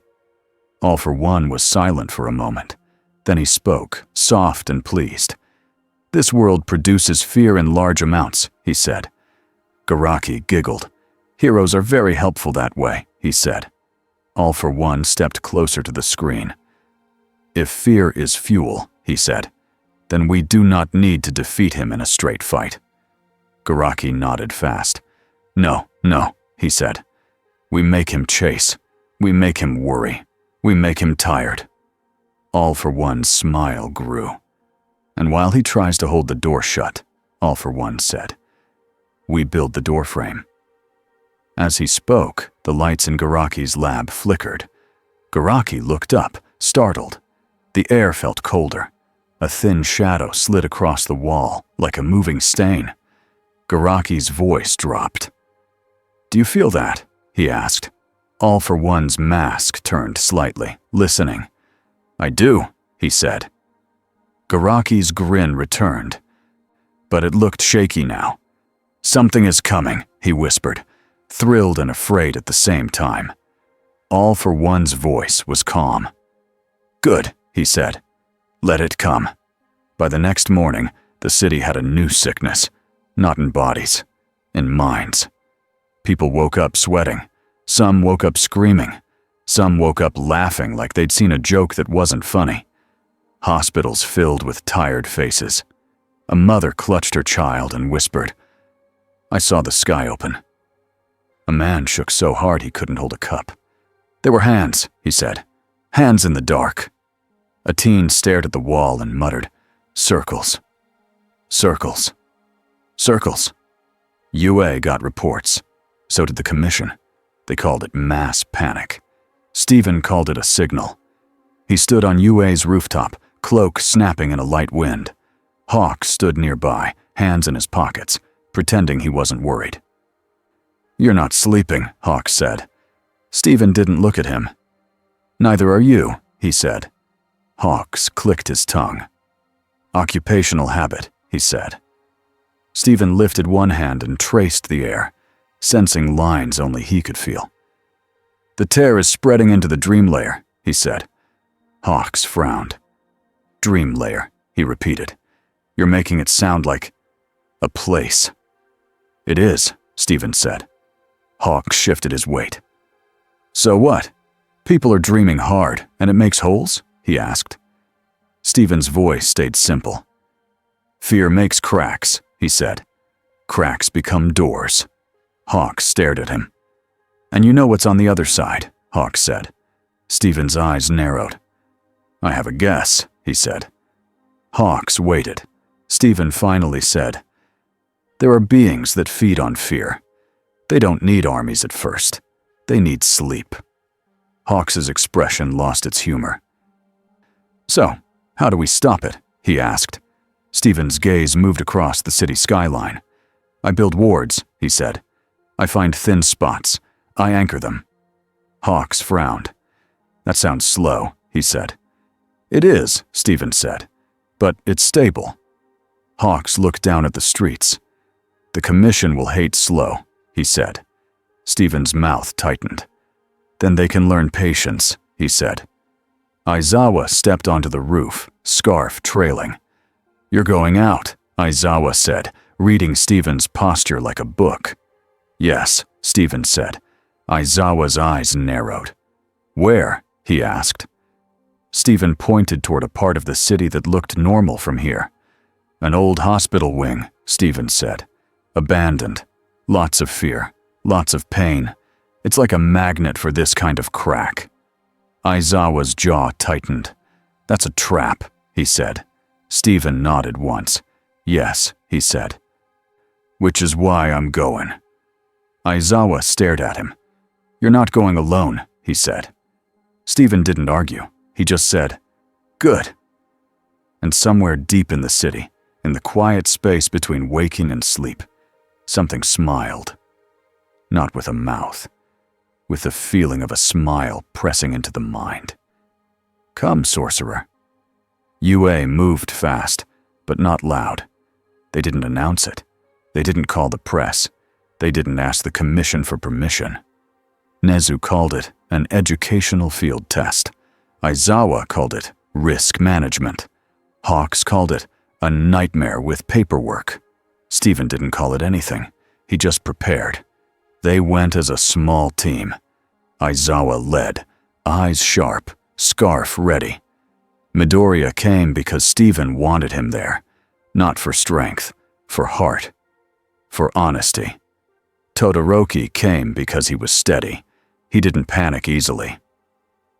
He was good to have when reality acted strange. Uraraka came because rescue mattered, and because her quirk could save people if gravity started lying. Hawks came because he insisted. "If the commission asks where I was," he said, "I want to say saving lives with a straight face. They arrived at the abandoned hospital just after sunset. The building looked like any old place that had been forgotten. Broken windows, peeling paint, a sign with missing letters, but the air around it felt wrong. Midoriya swallowed. "It feels heavy," he whispered. Uraraka hugged her arms. "Yeah," she said, "like it's colder here." Steven stepped forward, eyes narrowed. "It's not cold," he said. "It's crowded." Todoroki frowned. "Crowded with what?" he asked. Steven didn't answer right away. His cloak lifted, restless. Aizawa's eyes narrowed. "Stay close," he said. They entered through a side door that hung half open. Inside, the hallway smelled like dust and old soap. Their footsteps echoed. Midoriya glanced at the doors lining the hall. "This place gives me the creeps," he whispered. Hawks whispered back. "Same." Then tried to grin and failed. Steven raised one hand. Orange light formed in his palm, soft like a lantern. It lit the hallway without blinding them. "Don't touch anything you don't have to," Steven said. Aizawa gave him a sharp look. "That advice applies to you too," Aizawa said. Steven nodded once. They moved deeper. Steven paused at a stairwell leading down. He tilted his head, listening. "There," he said. "Below." Uraraka swallowed. "Basement?" she asked. Steven nodded. "Thin spot," he said. Midoriya's eyes narrowed, trying to be brave. "Then we seal it," he said. Steven looked at him. "We try," he said. They descended the stairs. The air got thicker with every step. Halfway down, Hawks's feathers lifted on their own. "Okay," Hawks muttered. "I hate this." They reached the basement door. It was locked. Aizawa stepped forward, pulling out a tool. Steven lightly touched the lock. It clicked open. Aizawa shot him a look. "You could have done that upstairs too," he said. Steven's voice was dry. "I was trying to be polite," he said. Aizawa grunted. "Stop," he said. They pushed the door open. The basement was larger than it should be. That was the first sign something was wrong. The hallway stretched too far. The ceiling felt too high. The shadows didn't match the shape of the lights. Todoroki's eyes narrowed. "This doesn't feel right," he said. Steven's face went hard. "This isn't just a thin spot," Steven said quietly. "This is already bending." Midoriya's stomach dropped. "So it's here," he whispered. A whisper answered him. Not a voice in the air, a voice in his head. "You came." Midoriya flinched, grabbing his temple. "Did you?" he started. Steven's eyes snapped to him. "You heard it," Steven said. Aizawa's scarf lifted, ready. Hawks's smile vanished. "I heard it too," Hawks said. Uraraka's hands trembled. "I did," she whispered. Todoroki's jaw tightened. "So did I," he said. Steven lifted both hands. A ring of symbols appeared in the air, hovering around the team like a shield. "Stay inside this," Steven said. "No matter what you see." Midoriya nodded hard. "Okay," he said. They walked forward. The hallway lights flickered, and then the world blinked. One step, and the hospital hallway was gone. Midoriya stood in a bright stadium. The roar of a crowd slammed into him. The sports festival. He smelled sweat and dust. He heard 1,000 voices chanting names. His heart jumped. "No," he whispered. "This isn't—" He turned. All Might stood at the edge of the arena, smiling. But the smile was wrong. Too wide, too fixed. "All right, young Midoriya," All Might called. Midoriya's chest squeezed with love and fear. He took a step toward him. Then he remembered. Steven's words. "Stay inside this." Midoriya looked down. An orange ring glowed around his feet. The symbol shield still surrounded them, even here. So this wasn't real. It was a trap. He forced himself to look away from All Might. His eyes landed on the arena floor. There were cracks, black cracks crawling like veins across the ground. They spread toward the crowd seats, toward people. Midoriya's breath hitched. In the stands, his mom sat alone, eyes wide. She looked straight at him. "Izuku," she mouthed. Then the cracks surged upward like hands. Midoriya's body moved without thinking. He lunged forward, but he hit an invisible wall, the orange shield line. He slammed into it, shocked. "Let me go," he shouted. A whisper filled his head again, soft and pleased. "Save them. You always want to save them." Midoriya's eyes burned. He turned, searching. Steven stood nearby, but Steven looked different. Older. Tired. His hands shook, like Midoriya's when he first used One for All. Steven's eyes were locked on something Midoriya couldn't see. Aizawa stood still too, but his face was tight, like he was fighting something inside his own head. Todoroki's breath came out frosty, even though there was no cold here. Uraraka's eyes were wide, tears forming. Hawks's feathers were spread like blades, but he wasn't attacking anything. They were all trapped, in their own fear. Midoriya clenched his fists. He looked at the fake All Might again. All Might's smile cracked, like a mask splitting. Behind it, the face turned dark and empty. Midoriya felt his stomach twist. He wanted to run. He wanted to scream. But he remembered something else. Fear is a warning. The enemy is what you do with it. Midoriya took a slow breath. "This isn't real," he said out loud, voice shaking. "You're not him." The fake All Might tilted his head. "But what if he dies?" it asked, voice twisting. "What if you're too slow? What if you fail?" Midoriya swallowed hard. He couldn't promise it wouldn't happen. He couldn't promise he would always win. But he could choose. "I'm scared," Midoriya said, voice steadying. "But I will still move." The stadium lights flickered. The crowd sound warped. The cracks paused. Midoriya took another breath. He turned away from the stands. He looked at Steven. "Doctor," he shouted. "This place is feeding on what we fear." Steven's eyes snapped to him, like Midoriya's words cut through fog. "Yes," Steven said, voice tight. "Keep saying what's true." Midoriya nodded hard. "Everyone," Midoriya called. "It's not real. Don't chase it. Don't touch it. Say what's true." Uraraka's lips trembled. "What's true?" she whispered, like she was trying to hold on to the words. Hawks's jaw clenched. "True is, I hate closed rooms," he muttered. "And I'm still here." Aizawa's voice was rough. "True is, I'm tired," he said. "And I'm not letting my students die." Todoroki's eyes narrowed. "True is, my past doesn't control me," he said, calm and firm. The stadium shook. The fake crowd noise cracked like broken speakers. Then the whole scene peeled away. The team was back in the basement hallway, but the hallway was worse now. The walls dripped shadow like paint.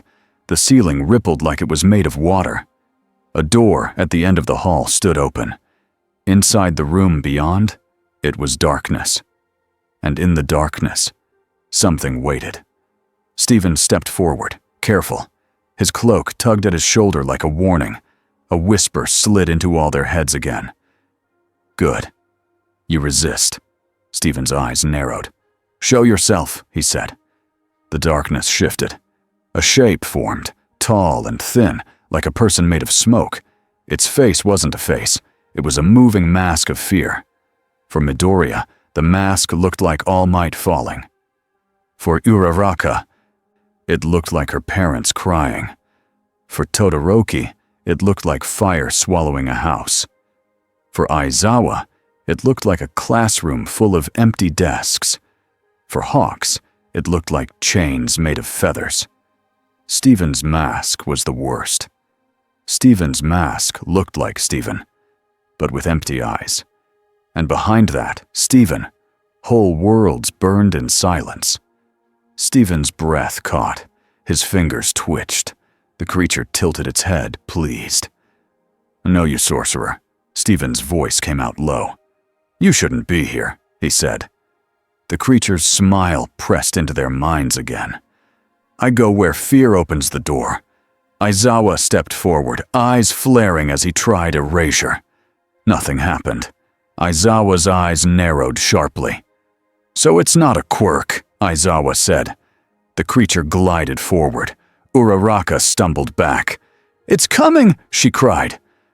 Stephen raised both hands. A wide shield formed, bright orange, blocking the hall like a wall. The creature hit it and stopped, like it had slammed into glass. The shield shook. Stephen grunted, holding it. The creature pressed harder. The air filled with whispers, each one trying to hook into their minds. "You can't save them. You will fail. You will break." Midoriya's knees trembled. Todoroki's breath turned sharp. Uraraka squeezed her eyes shut. Hawks's feathers quivered, like they wanted to fly away. Aizawa forced his breathing slow. Stephen's voice was strained but clear. "It feeds on fear," Stephen said. "Don't give it more." "Easy to say," Hawks snapped, then caught himself. "Sorry." Stephen didn't react to the tone. He just held the line. Then the creature changed tactics. It didn't push the shield. It slid around it. Not by moving its body, by bending the hallway. A section of wall opened like a mouth, and shadow spilled out behind them. Midoriya spun. "Behind!" he shouted. Shadow hands reached toward Uraraka. Uraraka yelped. Todoroki reacted first. He blasted a wall of ice between Uraraka and the hands. The hands hit the ice and stopped. But the ice began to darken, like fear was soaking into it. Todoroki's eyes widened. "It's corrupting it," he said. Hawks hurled feathers like knives into the shadow hands. They cut through, but the hands just reformed. Aizawa's scarf snapped out, wrapping Uraraka's waist and yanking her back into the group. "Stay together," Aizawa barked. Stephen's eyes flicked to the floor. He saw it. A thin line of light running under the hallway, like a crack under a door. The tear. Not in the sky. Here. Anchored. Growing. Stephen's voice dropped. "This place is the doorframe," he said. Midoriya's stomach sank. "So this is where it breaks through," he whispered.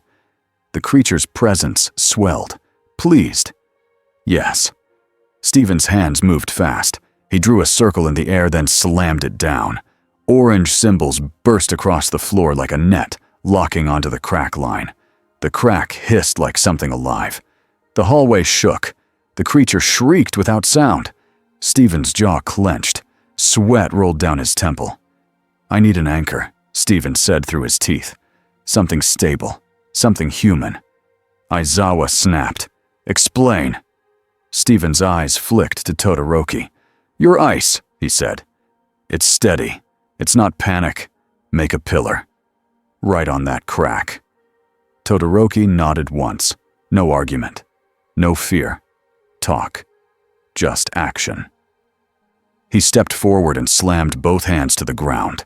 A thick pillar of ice erupted straight down onto the glowing crack line, like a giant nail pinning it. The crack screamed again, but it slowed. Uraraka stared. "It's working," she breathed. Stephen pointed to Midoriya. "You," he said. "Stand there. Don't move." Midoriya blinked. "Me?" he squeaked. Stephen's eyes locked on him. "Your will," Stephen said. "It's loud, and it's steady when you choose it. Be steady." Midoriya swallowed hard and stepped into place beside the ice pillar. His legs shook. He forced them still. "I'm steady," he whispered. "I'm steady." The creature surged forward again, angry now. Shadow rushed toward Midoriya. Aizawa moved without thinking. He threw himself in front of Midoriya, scarf whipping out to create a barrier line. The shadow hit Aizawa's scarf and slid along it, trying to crawl up. Aizawa gritted his teeth, eyes burning, refusing to flinch. Hawks's feathers wrapped around Aizawa's scarf like extra armor, reinforcing it. "Don't you dare," Hawks muttered, more to himself than anyone. Uraraka stepped beside Midoriya, hands raised. "I'm here," she said. "You're not alone." Midoriya nodded, throat tight. Steven's hands glowed brighter. He started drawing a large ward circle around them, symbols spinning fast. The creature hissed in their minds. "You can't hold it forever." Steven's voice was low and sharp. "I'm not trying to hold you forever," he said. "I'm trying to close you out." The ward circle snapped into place. A dome of orange light rose around the team, sealing them inside like a bubble. The shadow hand slammed against it and bounced back. The creature recoiled. Steven's breathing was heavy now. He turned his head, scanning the basement. And that's when he saw it. A door at the far end, half hidden behind a broken shelf. Not a hospital door. A lab door, he pointed. "That," Steven said. "That's not from this place." Aizawa's eyes narrowed. "We check it," he said. They moved together, still inside the ward bubble. Steven pushed the bubble forward like a moving shield. They reached the door. Aizawa kicked it open. Inside was a room that made Midoriya's blood go cold. Metal tables, straps, glass tanks, notes on walls, screens with pictures of the glowing circle from the street fight paused on Steven's hands. Uraraka covered her mouth. "This is a lab," she whispered. Todoroki's eyes narrowed. "Villains," he said. Steven stepped forward, scanning fast. He saw the proof in seconds, a small device on a table. It looked like a ring made of metal and wire, shaped like a circle. It wasn't magic. It wasn't fully science either. It was both trying to meet in the middle. The ring hummed faintly, and it had red fiber stuck to it. Steven's cloak snapped forward, angry, like it wanted to tear the machine apart. Steven grabbed it first, careful. He held it up. The ring pulsed. The basement shook. The crack line under the floor flared. The creature outside the ward bubble surged with joy. "Yes. Yes." Steven's face went hard. "They built a key," he said. Aizawa's voice was low. "Who?" he asked. Steven didn't answer with a name. He didn't know all the names yet. But he knew the type. "Someone who thinks fear is a tool," Steven said. Hawks's eyes narrowed. "That sounds like—" he began, then stopped, because saying it out loud made it worse. Midoriya's voice shook. "All for one," he whispered. The creature pressed against the ward bubble again, harder now. The bubble shook. Steven's hands tightened around the ring. He made a choice, fast. He could destroy it. But if he destroyed it the wrong way, the energy might burst and open the crack wider. So he did something smarter. He opened a small portal and dropped the ring into it. The portal closed. The ring was gone. The crack hissed, angry, losing its new support. The creature screamed in their minds, furious. Steven spoke through clenched teeth. "Now," he said. "We close the door frame." He placed both hands on the ground. Symbols poured from his palms like glowing ink. They crawled along the crack line, sealing it in layers. Todoroki reinforced with ice, keeping it pinned. Midoriya held steady, breathing slow, refusing to move. Uraraka held onto Midoriya's sleeve, grounding herself too. Hawks flew short circles inside the ward bubble, feathers ready, watching for any breach. Aizawa stood like a guard at the front, scarf tense, eyes sharp even though erasure was useless here. The creature fought back. It didn't attack the symbols. It attacked them. The room darkened. Voices filled their heads with sharp, personal cuts. Midoriya saw his mother crying again. Uraraka saw her parents bowing under debt. Todoroki heard his father's voice. Aizawa heard the sound of students screaming. Hawks heard a calm voice saying, "Obey!" Steven saw worlds burning. Steven's hands trembled. For 1 second, his focus slipped. The crack flared. The creature surged. Midoriya felt panic rise like a wave. He almost broke. Then he remembered the street, the bus, the choice. He forced his voice loud. "Doctor!" Midoriya shouted. "Look at me!" Steven's eyes snapped to him. Midoriya's face was wet. He didn't care. "You told me fear is a warning," Midoriya said. "I'm scared, but I'm still here. You're still here.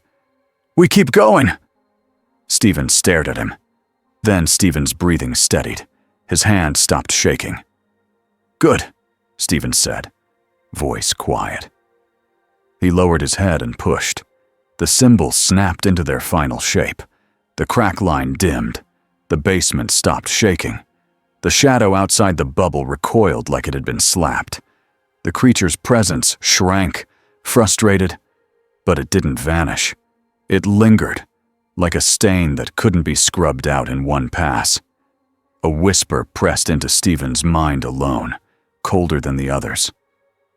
"This is not over." Steven's eyes narrowed. "I know," he whispered back. The darkness pulled away. The basement lights steadied.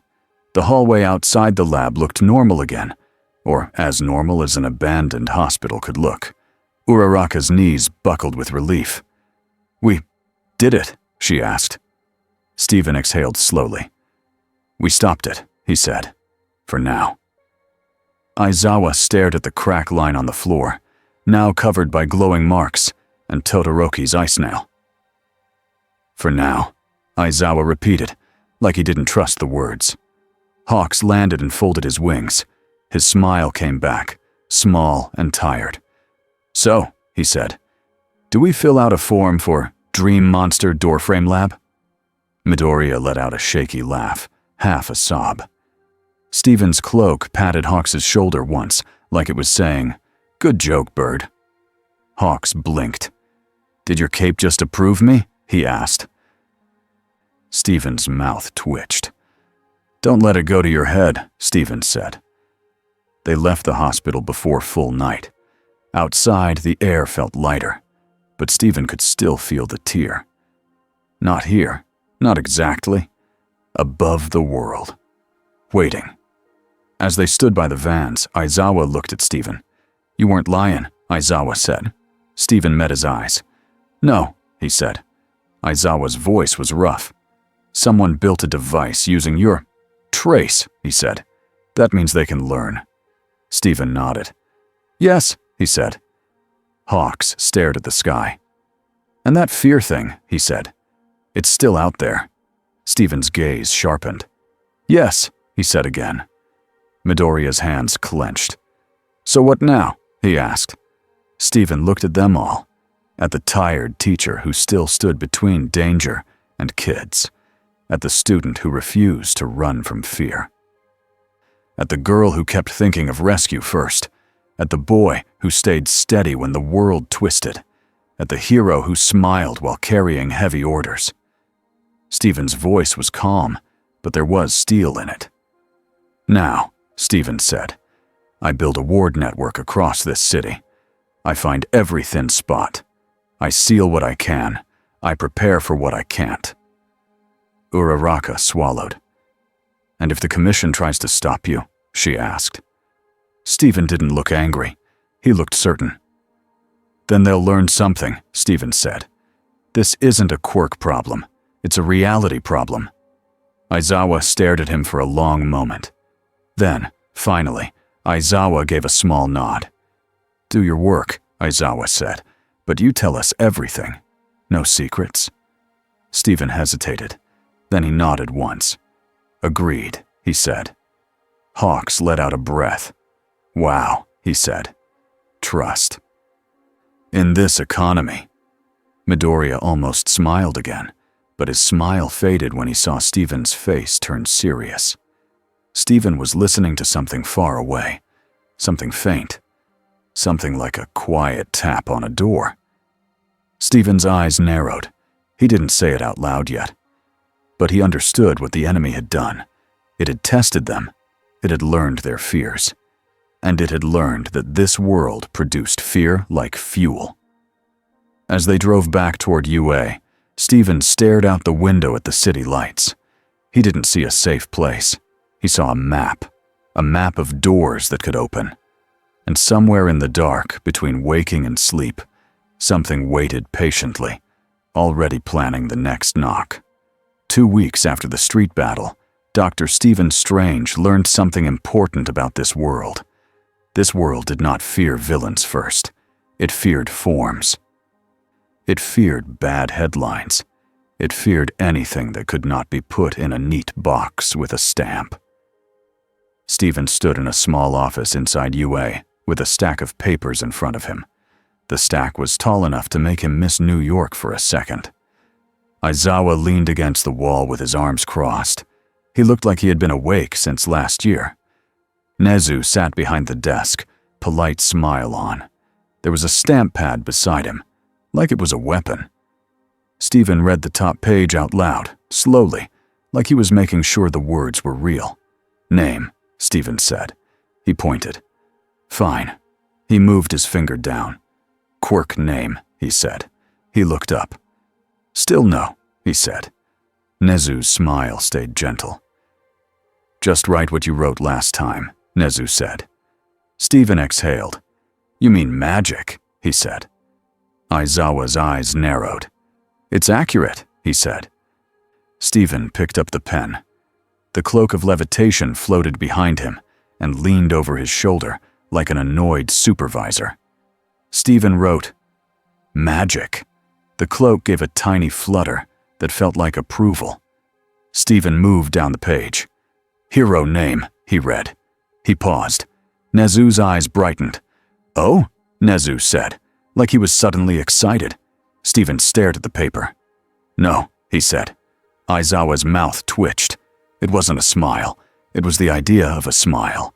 Nezu said, The public already calls you something. Stephen didn't need to ask what. He had heard it. Wizard hero, portal man, circle guy, cape doctor, and in some clips, the name he had finally spoken out loud on the street. Dr. Strange. Stephen wrote one word anyway. Doctor. Then he crossed it out. He wrote, Stephen. The pen scratched hard enough to rip the paper. The cloak slapped the edge of the desk like it was saying, Close enough. Nezu cleared his throat. There is also a request from the commission, he said. Stephen didn't look up. There always is, he said. Nezu slid a second stack forward. They want your weekly reports, Nezu said. They also want your ward maps. They want to know where you place them. Stephen finally looked up. So they can control them, he said. Nezu's smile thinned. So they can feel in control, Nezu corrected. Aizawa stepped forward. We agreed, he said. No secrets. Stephen nodded once. No secrets, he said. But not every truth belongs in a politician's pocket. Aizawa held Stephen's gaze. His eyes were tired, but they were sharp. Stephen added, quieter. I'll brief you. I'll brief Nezu. I'll brief All Might. Hawks can tell the commission what they need to know without giving them the keys. Aizawa grunted. Fine, he said. Nezu tapped the stamp pad once, cheerful again. Wonderful, he said. Also, the commission wants you to attend a public safety briefing downtown. Stephen stared. A meeting, he said flatly. Nezu nodded. A meeting, he repeated. Stephen's voice turned dry. If the sky cracks open again, I want it on record that I warned them, he said. The cloak tugged his sleeve like it agreed. Aizawa pushed off the wall. You're going, he said. Stephen looked at him. And you're coming, Stephen replied. Aizawa didn't argue. He just looked more tired. Stephen's routine at UA became simple. He didn't shop for new clothes. He didn't tour the city for fun. He didn't look for fame. He worked. Every morning, he walked the perimeter of UA with chalk and quiet focus. He drew marks in places that looked normal to everyone else. Door frames, corners, the underside of a stair, the base of a statue. Each mark was a warning bell in a language only he could hear. Every afternoon, he went into the training halls. He taught a small group one thing that mattered more than punches: how to keep their minds steady when fear tried to steer them. He did not teach them magic spells. He did not give them power. He taught them control over their own breathing. He taught them a simple rule. If you can name what's true, he said, you can stop a lie from wearing your face. Midoriya took it the most seriously. Midoriya sat on the floor, with his eyes closed, while Steven's cloak floated above him like a strict teacher. Steven spoke in a calm voice. Name 5 true things, he said. Midoriya swallowed. I'm in a room, he said. I'm safe. I'm breathing. My hands are mine. I'm not alone. The cloak patted his head once, like a reward. Uraraka did the exercise too, even when her voice shook. Todoroki did it like it was a drill. Clean, steady. No extra words. Hawks did it with a half joke every time, but Steven could tell Hawks was serious underneath. Izawa refused to sit on the floor. So Steven made him do it while standing, because Steven had learned that Izawa would rather fight a monster than feel embarrassed. At night, Steven stood on rooftops across Musutafu. He followed thin spots, like a doctor follows symptoms. He didn't sleep much. He didn't have to. Not like normal people. But his mind still paid a price, because every night, the tear pressed back. Not in the sky where everyone could see, in the edges of dreams, in the moment right before someone woke screaming. Steven could feel the thing that wanted in. It was patient. It liked fear. And this world produced fear like it was a factory. Hawks felt the pressure in a different way. Not in dreams, in meetings. He sat in a sleek room downtown with glass walls and hard chairs, the kind of room where people tried to win by staying calm longer than you. Across the table sat 3 commission officials. The liaison Steven had met before sat in the middle. He looked like he had practiced his smile in a mirror. A screen behind them showed footage of Steven's portals. It paused on the moment the Nomu's fist disappeared and came back down on its own head. One official tapped the screen. "This is unacceptable," she said. Hawks leaned back. "Unacceptable because it saved people?" he asked. The liaison's smile didn't move. "Unacceptable because we didn't authorize it," he said. Hawks's wings twitched. He kept his voice light. "Yeah, because villains always wait for authorization," he said. The liaison ignored the joke. "We need access," he said. "We need oversight.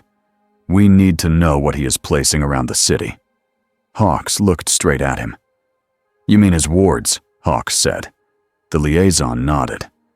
"We mean his devices," he corrected. Hawks felt his jaw tighten. He forced it loose. "They aren't devices," Hawks said.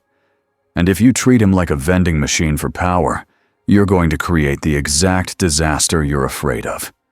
Another official spoke, voice sharp. "He is a foreign element," she said. "A walking risk." Hawks smiled, but it didn't reach his eyes. "So is Endeavor when he loses his temper," he said. "So is Bakugo when he shouts. So is literally every hero who has ever existed." The liaison leaned forward. "Bring him to the briefing," he said. "In person. We want him in a controlled room." Hawks knew the trap. Controlled room meant cameras, rules, and pressure. And if Steven refused, the commission would call him a threat. If Steven accepted, the commission would try to own him. Hawks sighed. "Fine," he said. "But if you push him too hard, the only thing you'll control is the way panic spreads." The liaison's smile widened. "We are experts in panic management," he said. Hawks almost laughed. He didn't, because he knew villains who were experts too. Deep underground. All for One listened to reports like he was listening to music. Garaki stood beside him, trembling with excitement. On a monitor, a second ring device hummed with weak light. "We improved it," Garaki said. "It does not last long, but it lasts long enough." All for One's voice was smooth. "Long enough for what?" he asked. Garaki grinned. "Long enough to touch the edge of his space," he said. All for One tilted his head. "His prison," he said softly. Garaki nodded fast. "His folded space," he said. "His containment, the one holding Tamura." All for One's fingers tapped the armrest once. "And the fuel?" he asked. Garaki's grin widened. "Fear," he whispered. "We don't need to steal his magic. We use the world's fear to push against his door." All for One was quiet for a moment. Then he said, "Good." Garaki looked almost proud. "When people sleep, fear is easy," he said. "Dreams are open doors." All for One's mask turned slightly, like he was looking at something far away. "Yes," he said. "Dreams." Garaki shivered. "The presence is still there," he said. "The one that whispers." All for One's voice stayed calm. "Let it whisper," he said. "It wants in. He wants it out. That makes them connected." Garaki swallowed. "And if it comes through fully?" he asked. All for One's smile could be felt even through the mask.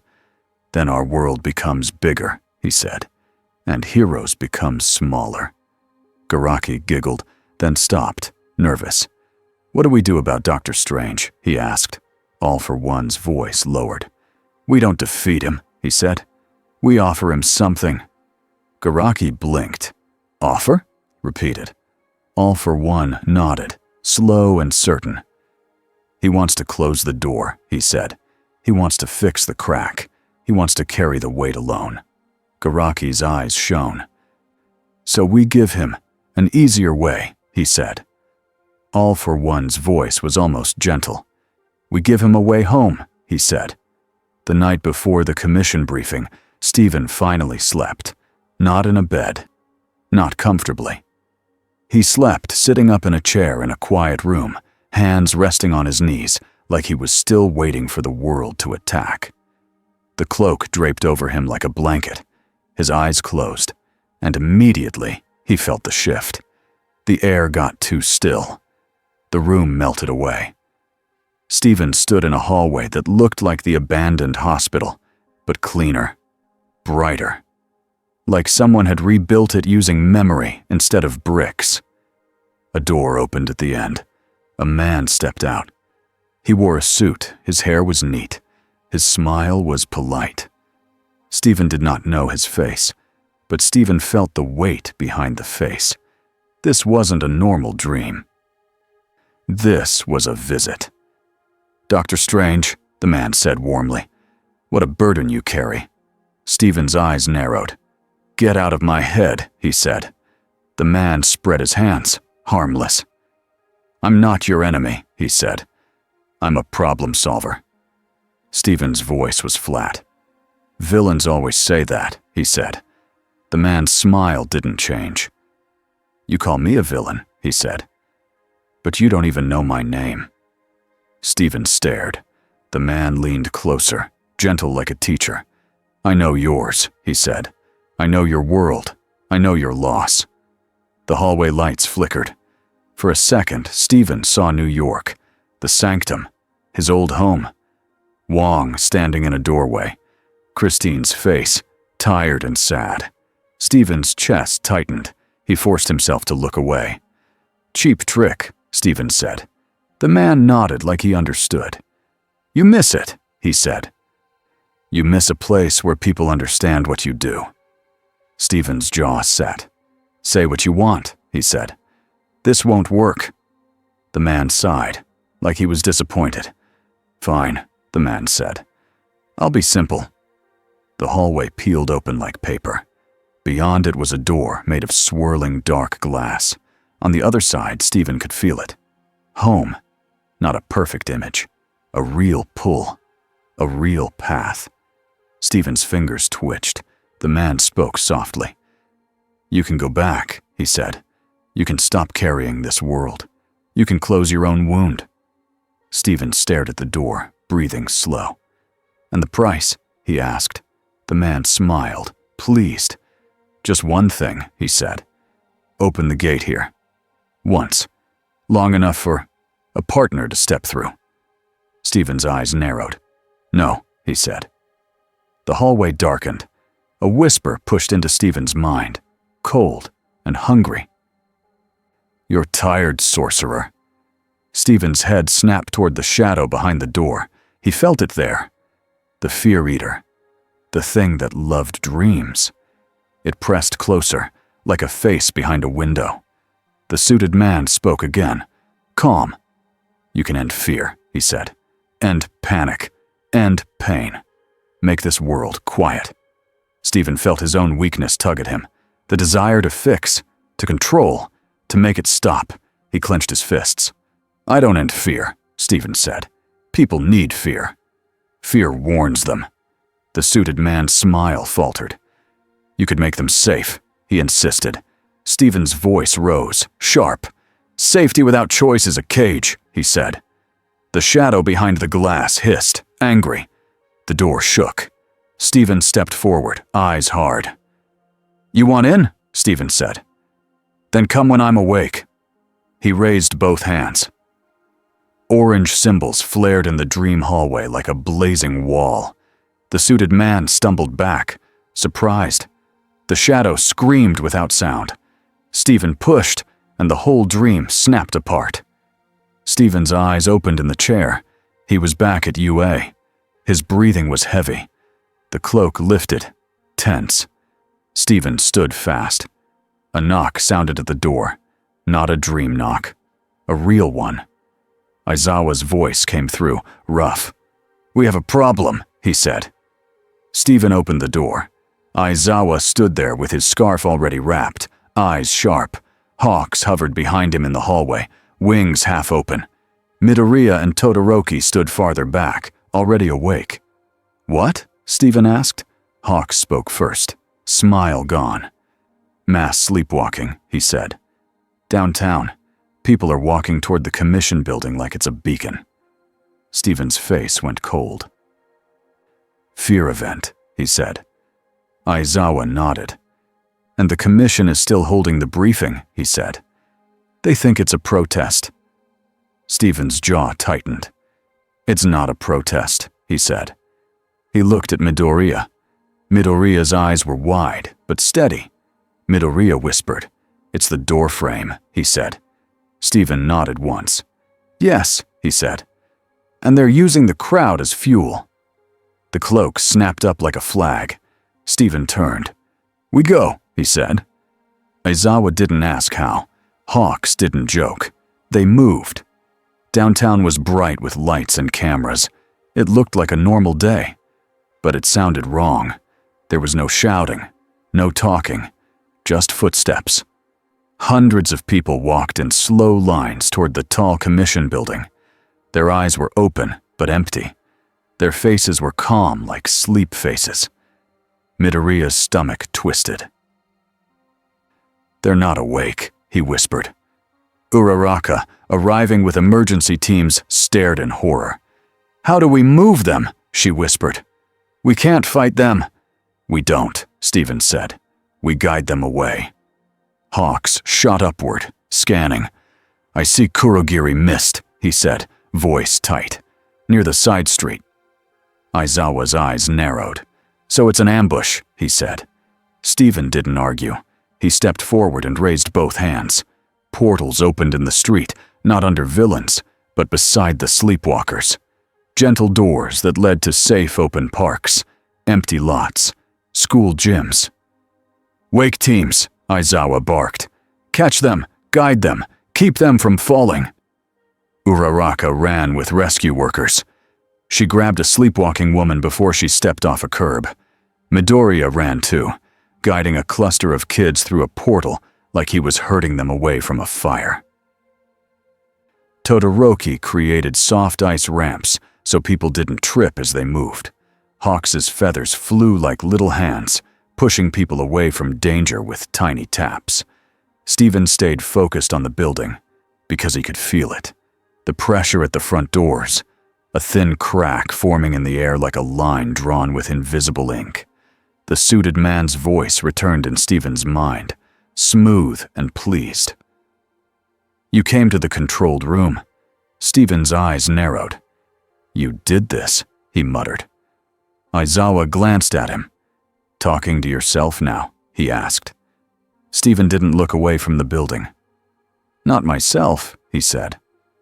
The commission building doors opened. Officials stepped out, confused, yelling orders no one followed.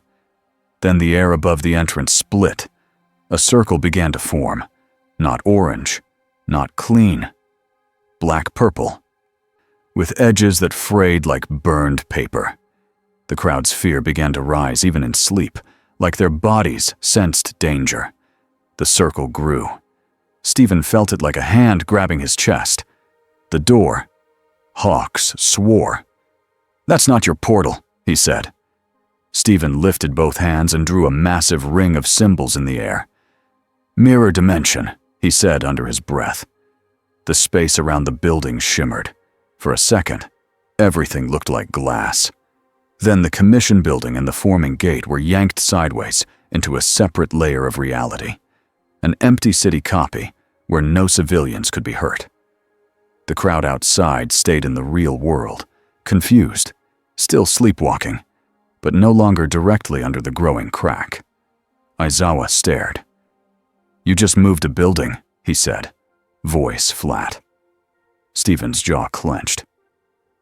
"I moved the space around it," he corrected. Hawks blinked. "Same level of terrifying," he said. Steven opened a portal. "Heroes in," he snapped. "Now." Aizawa went first without hesitation. Hawks followed. Midoriya swallowed, then jumped through. Todoroki and Uraraka followed with rescue gear. On the other side, the mirror dimension was silent. The commission building stood under a darkening sky that wasn't real. The gate hovered above the entrance, larger now, pulsing like a heartbeat. And in the shadow under the gate, Kurogiri stood with mist curling around him. Beside him stood a machine on a wheeled frame, a ring made of metal and wire, humming, pushing. Steven's eyes narrowed. "They rebuilt it," he said. Kurogiri's calm voice echoed. "Dr. Strange," he said, "we are here for a simple exchange." Steven's hands glowed faintly. "You don't do simple," Steven said. Kurogiri's mist shifted, and a figure stepped forward. Not Shigaraki. Not yet. A man in a lab coat, trembling with excitement. "Garaki." He pointed at the gate like a proud child. "It responds," he squealed. "Fear responds. Your world's fear and our world's fear, all singing together." Uraraka's face tightened. "That's disgusting," she whispered. Midoriya's fists clenched. "Stop it," he shouted. Garaki giggled. "So loud," he said. "So much fear inside such a heroic heart." Midoriya flinched. Steven's voice cut in, sharp. "Enough," he said. He flicked 2 fingers. Crimson bands of Sidorak burst forward, thick, red glowing chains. They snapped around the machine ring and locked it in place, squeezing it so it couldn't spin. Garaki screamed. "No," he cried. The gate shuddered, but it didn't close. It had already been fed. Kurogiri's mist rose like a wave. "Then we take a different door," Kurogiri said. The mist formed a new circle behind Steven. Steven's stomach dropped. He felt the signature pull, not a random warp, a lock-on, to his folded space, to the prison holding Shigaraki. Steven spun, hands rising, but the mist already touched something unseen, like fingers finding a seam. A tear opened in the mirror dimension air, and through it, Steven heard laughter, rough, hungry. Shigaraki. Aizawa's eyes widened. "He's breaking out," he snapped. Steven's jaw tightened hard enough to hurt. He had kept Shigaraki contained to protect civilians. Now the prison itself was being used as a lever. Steven made a choice in less than a second. He could keep fighting the gate above the building, or he could keep Shigaraki from escaping. Or he could save his team if both went wrong. So he did what he always did when reality tried to split. He layered solutions. "Uraraka! Todoroki!" Steven shouted. "Civilians outside will wake soon! Prepare the evacuation routes!" Uraraka blinked. "In the real world?" she asked. Steven nodded. "Yes!" he snapped. "Portals will open! You guide them!" He turned to Hawks. "Stop Kurogiri," he ordered. Hawks's feathers shot forward like spears, aiming to pin the mist gate to the ground. Kurogiri warped away from the feathers, but it slowed him. Aizawa charged toward the forming Shigaraki breach, scarf snapping. Midoriya ran too, eyes fierce. "We can't let him out!" he shouted. Steven lifted both hands and forced his voice steady. "Everyone," he said loudly, "name what's true." Midoriya's breath hitched. He understood. He shouted, "This is not normal space. This is a trap. We are together." Aizawa, teeth clenched, muttered, "My students are here. I protect them." Todoroki said, calm, "I control my breath. I control my choices." Uraraka whispered, "I can save people. I can move." Hawks, almost angry, said, "I hate this, but I'm not running."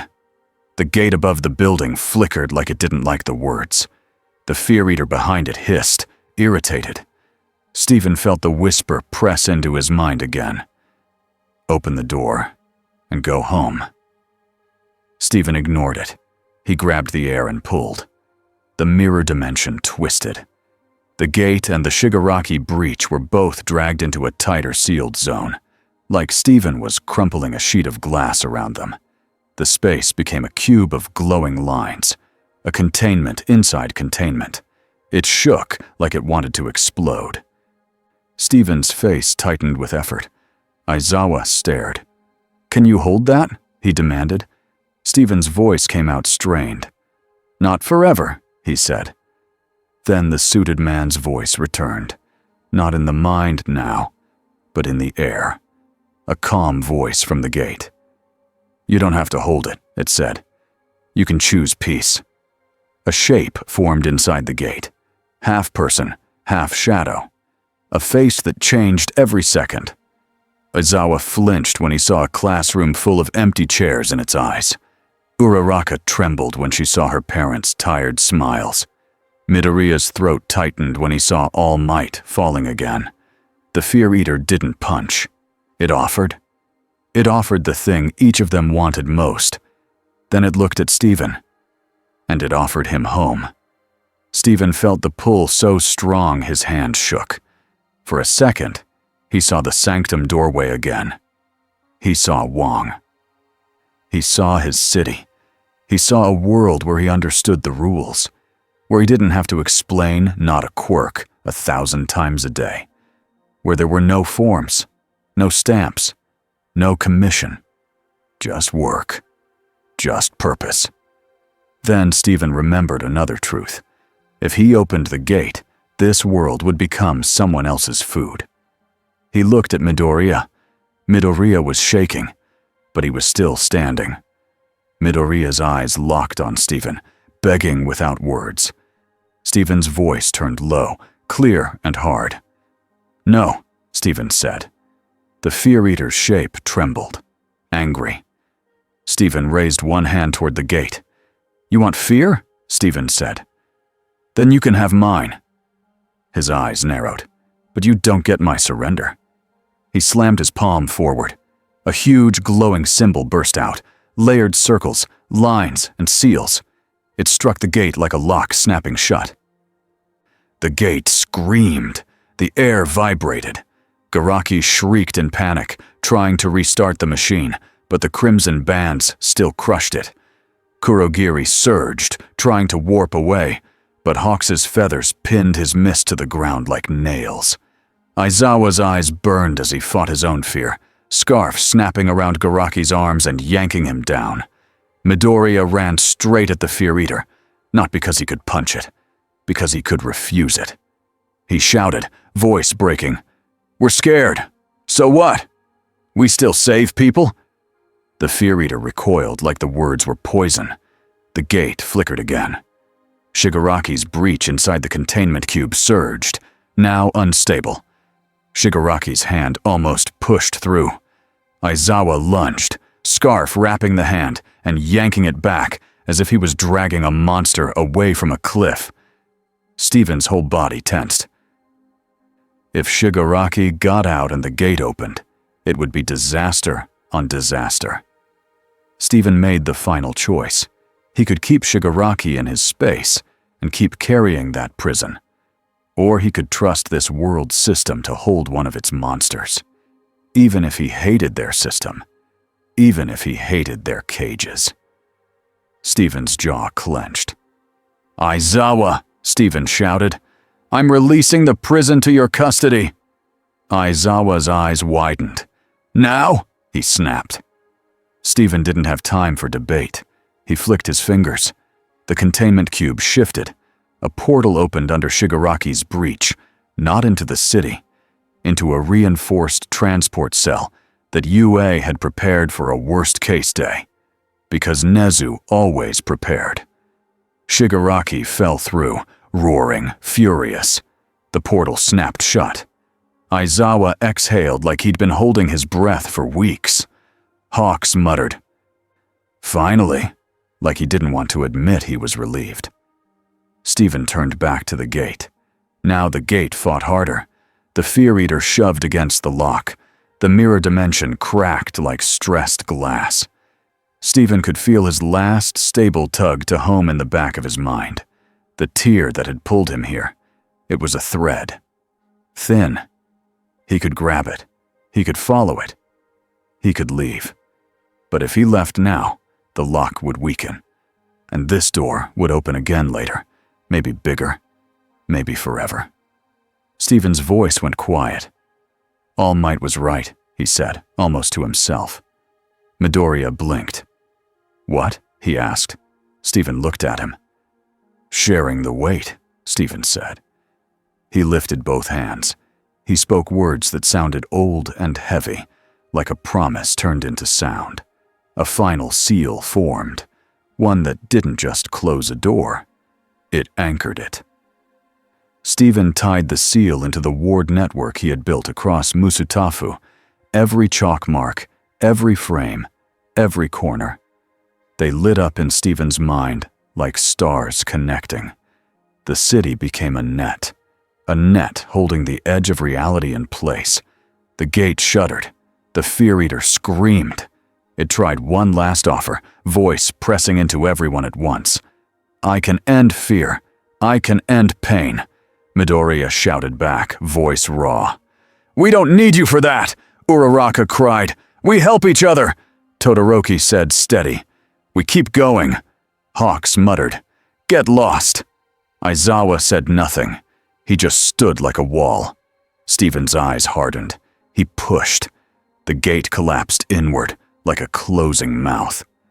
The black-purple ring shrank. The frayed edges sealed.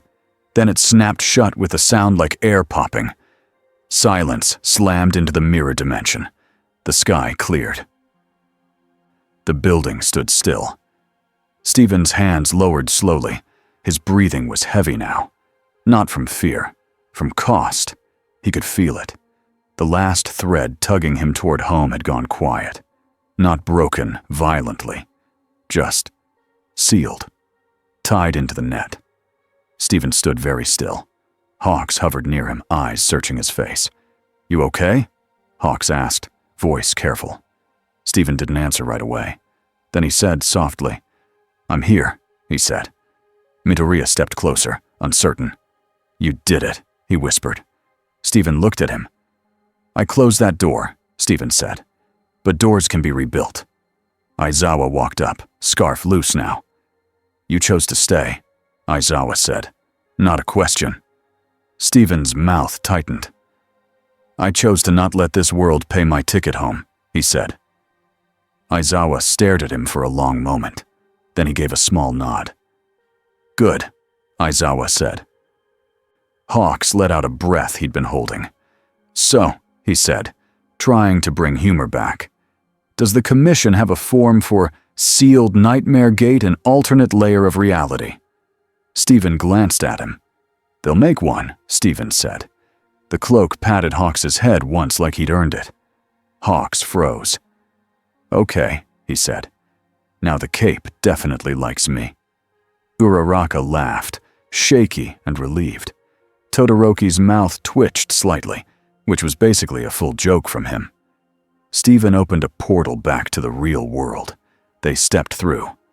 Outside, people were waking up, confused, crying, alive. Rescue teams guided them. Heroes held blankets around shoulders. The city shook, but it did not break. The Commission official stood in the street staring at Stephen like he was a storm in human shape. The liaison approached, face tight. You acted without authorization, he said. Stephen looked at him, calm and exhausted. Yes, he said. The liaison's eyes narrowed. You moved our building, he said. Stephen nodded. Yes, he said again. The liaison looked like he wanted to explode, but then he looked at the waking civilians, at the safe streets, at the quiet sky. His voice came out smaller. We will discuss this, he said. Stephen's voice was simple. While you discuss, he said, I will keep working. The liaison forced his smile back on, thin as paper. You will file a report, he said. Stephen looked at Aizawa. Aizawa sighed. You will file a report, Aizawa repeated. Stephen exhaled. The cloak tugged his sleeve like it was saying, Welcome to the team. Stephen muttered, not a quirk, under his breath. Midoriya heard him and almost smiled. Then Stephen looked up at the sky again. He could still feel the tear. Not open now, but present, like a scar. And scars could reopen if you treated them like they were nothing. Stephen's eyes narrowed, focused. He turned back toward UA. He had a net to maintain and a world to protect. A week later, UA felt almost normal again. Almost. Students still trained. Teachers still yelled. Lunch still happened. Gossip still spread like wildfire. But there were new things, too. Small chalk marks under doorframes that nobody erased. A quiet rule in Class 1A. If someone woke up from a bad dream, nobody laughed. They did the true things exercise together, even if it was awkward. And on the highest rooftop, after the campus lights dimmed, Stephen stood alone. He held a piece of chalk between his fingers. He drew one more ward mark on the concrete, slow and careful. The mark glowed faintly, then settled like it was sinking into the building itself.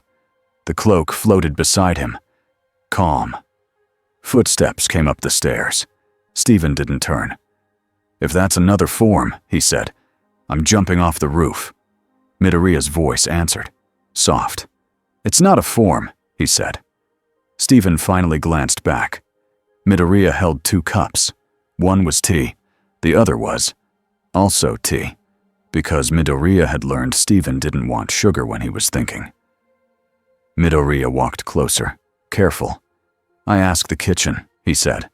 They said it's okay. Stephen took the cup. Thank you, he said. Midoriya sat on the rooftop a few steps away, legs folded, looking out at the city lights. For a moment, they just listened to the night. Then Midoriya spoke, quiet. Are you stuck here now? He asked. Stephen didn't lie. He didn't soften it too much either. I sealed the path that pulled me here, Stephen said. If I ever find a safe way back, it won't be soon. Midoriya's throat tightened. I'm sorry, he said. Stephen looked at him. Don't be, Stephen said. This was my choice. Midoriya nodded, slow. Because opening the door would hurt people, he said. Yes, Stephen said. Midoriya stared at the sky. I still feel scared sometimes, he admitted. Like, if fear can be used like fuel, then what if we make it worse just by being afraid? Stephen sipped his tea. Then he said, simple and clear. Fear happens, he said. You don't choose fear. You choose what you do next. Midoriya swallowed. So we don't try to be fearless, he said. Stephen shook his head. No, he said. You try to be honest. Midoriya looked down at his hands. I think, he said slowly, that's what makes you feel like a hero here, even if you don't have a license. Stephen's mouth twitched. Don't tell the commission, he said. Midoriya laughed quietly. A door opened behind them. All Might stepped onto the roof in his small form, wrapped in a jacket. His eyes were gentle but tired. He walked up slowly and looked at the chalk mark. You're still guarding, All Might said. Stephen nodded once. Someone has to, he said. All Might looked out at the city. So do we, he said. Stephen glanced at him. Yes, Stephen agreed. All Might's voice softened. The world is talking about you, he said. Some people are scared. Some people are inspired. Some people want to own you. Stephen's eyes narrowed. Let them want, he said. All Might smiled. That's a very you answer, he said. Stephen took another sip of tea. The steam warmed his face. He looked at the sky one more time. He didn't see a hole. He didn't see a monster. But he felt the scar. He felt the net. He felt the work waiting tomorrow. Stephen's voice was quiet. This world keeps asking what my quirk is, he said. Midoriya smiled a little. Yeah, he said. Stephen looked at them both. Then he said the truth that had become a promise. It's not a quirk, Stephen said. It's a job. The cloak fluttered like applause. Below them, UA lights glowed steady. The night stayed quiet. And somewhere far away, in a place made of whispers and hunger, something pressed its face against a closed door and waited. But the door did not open. Not tonight.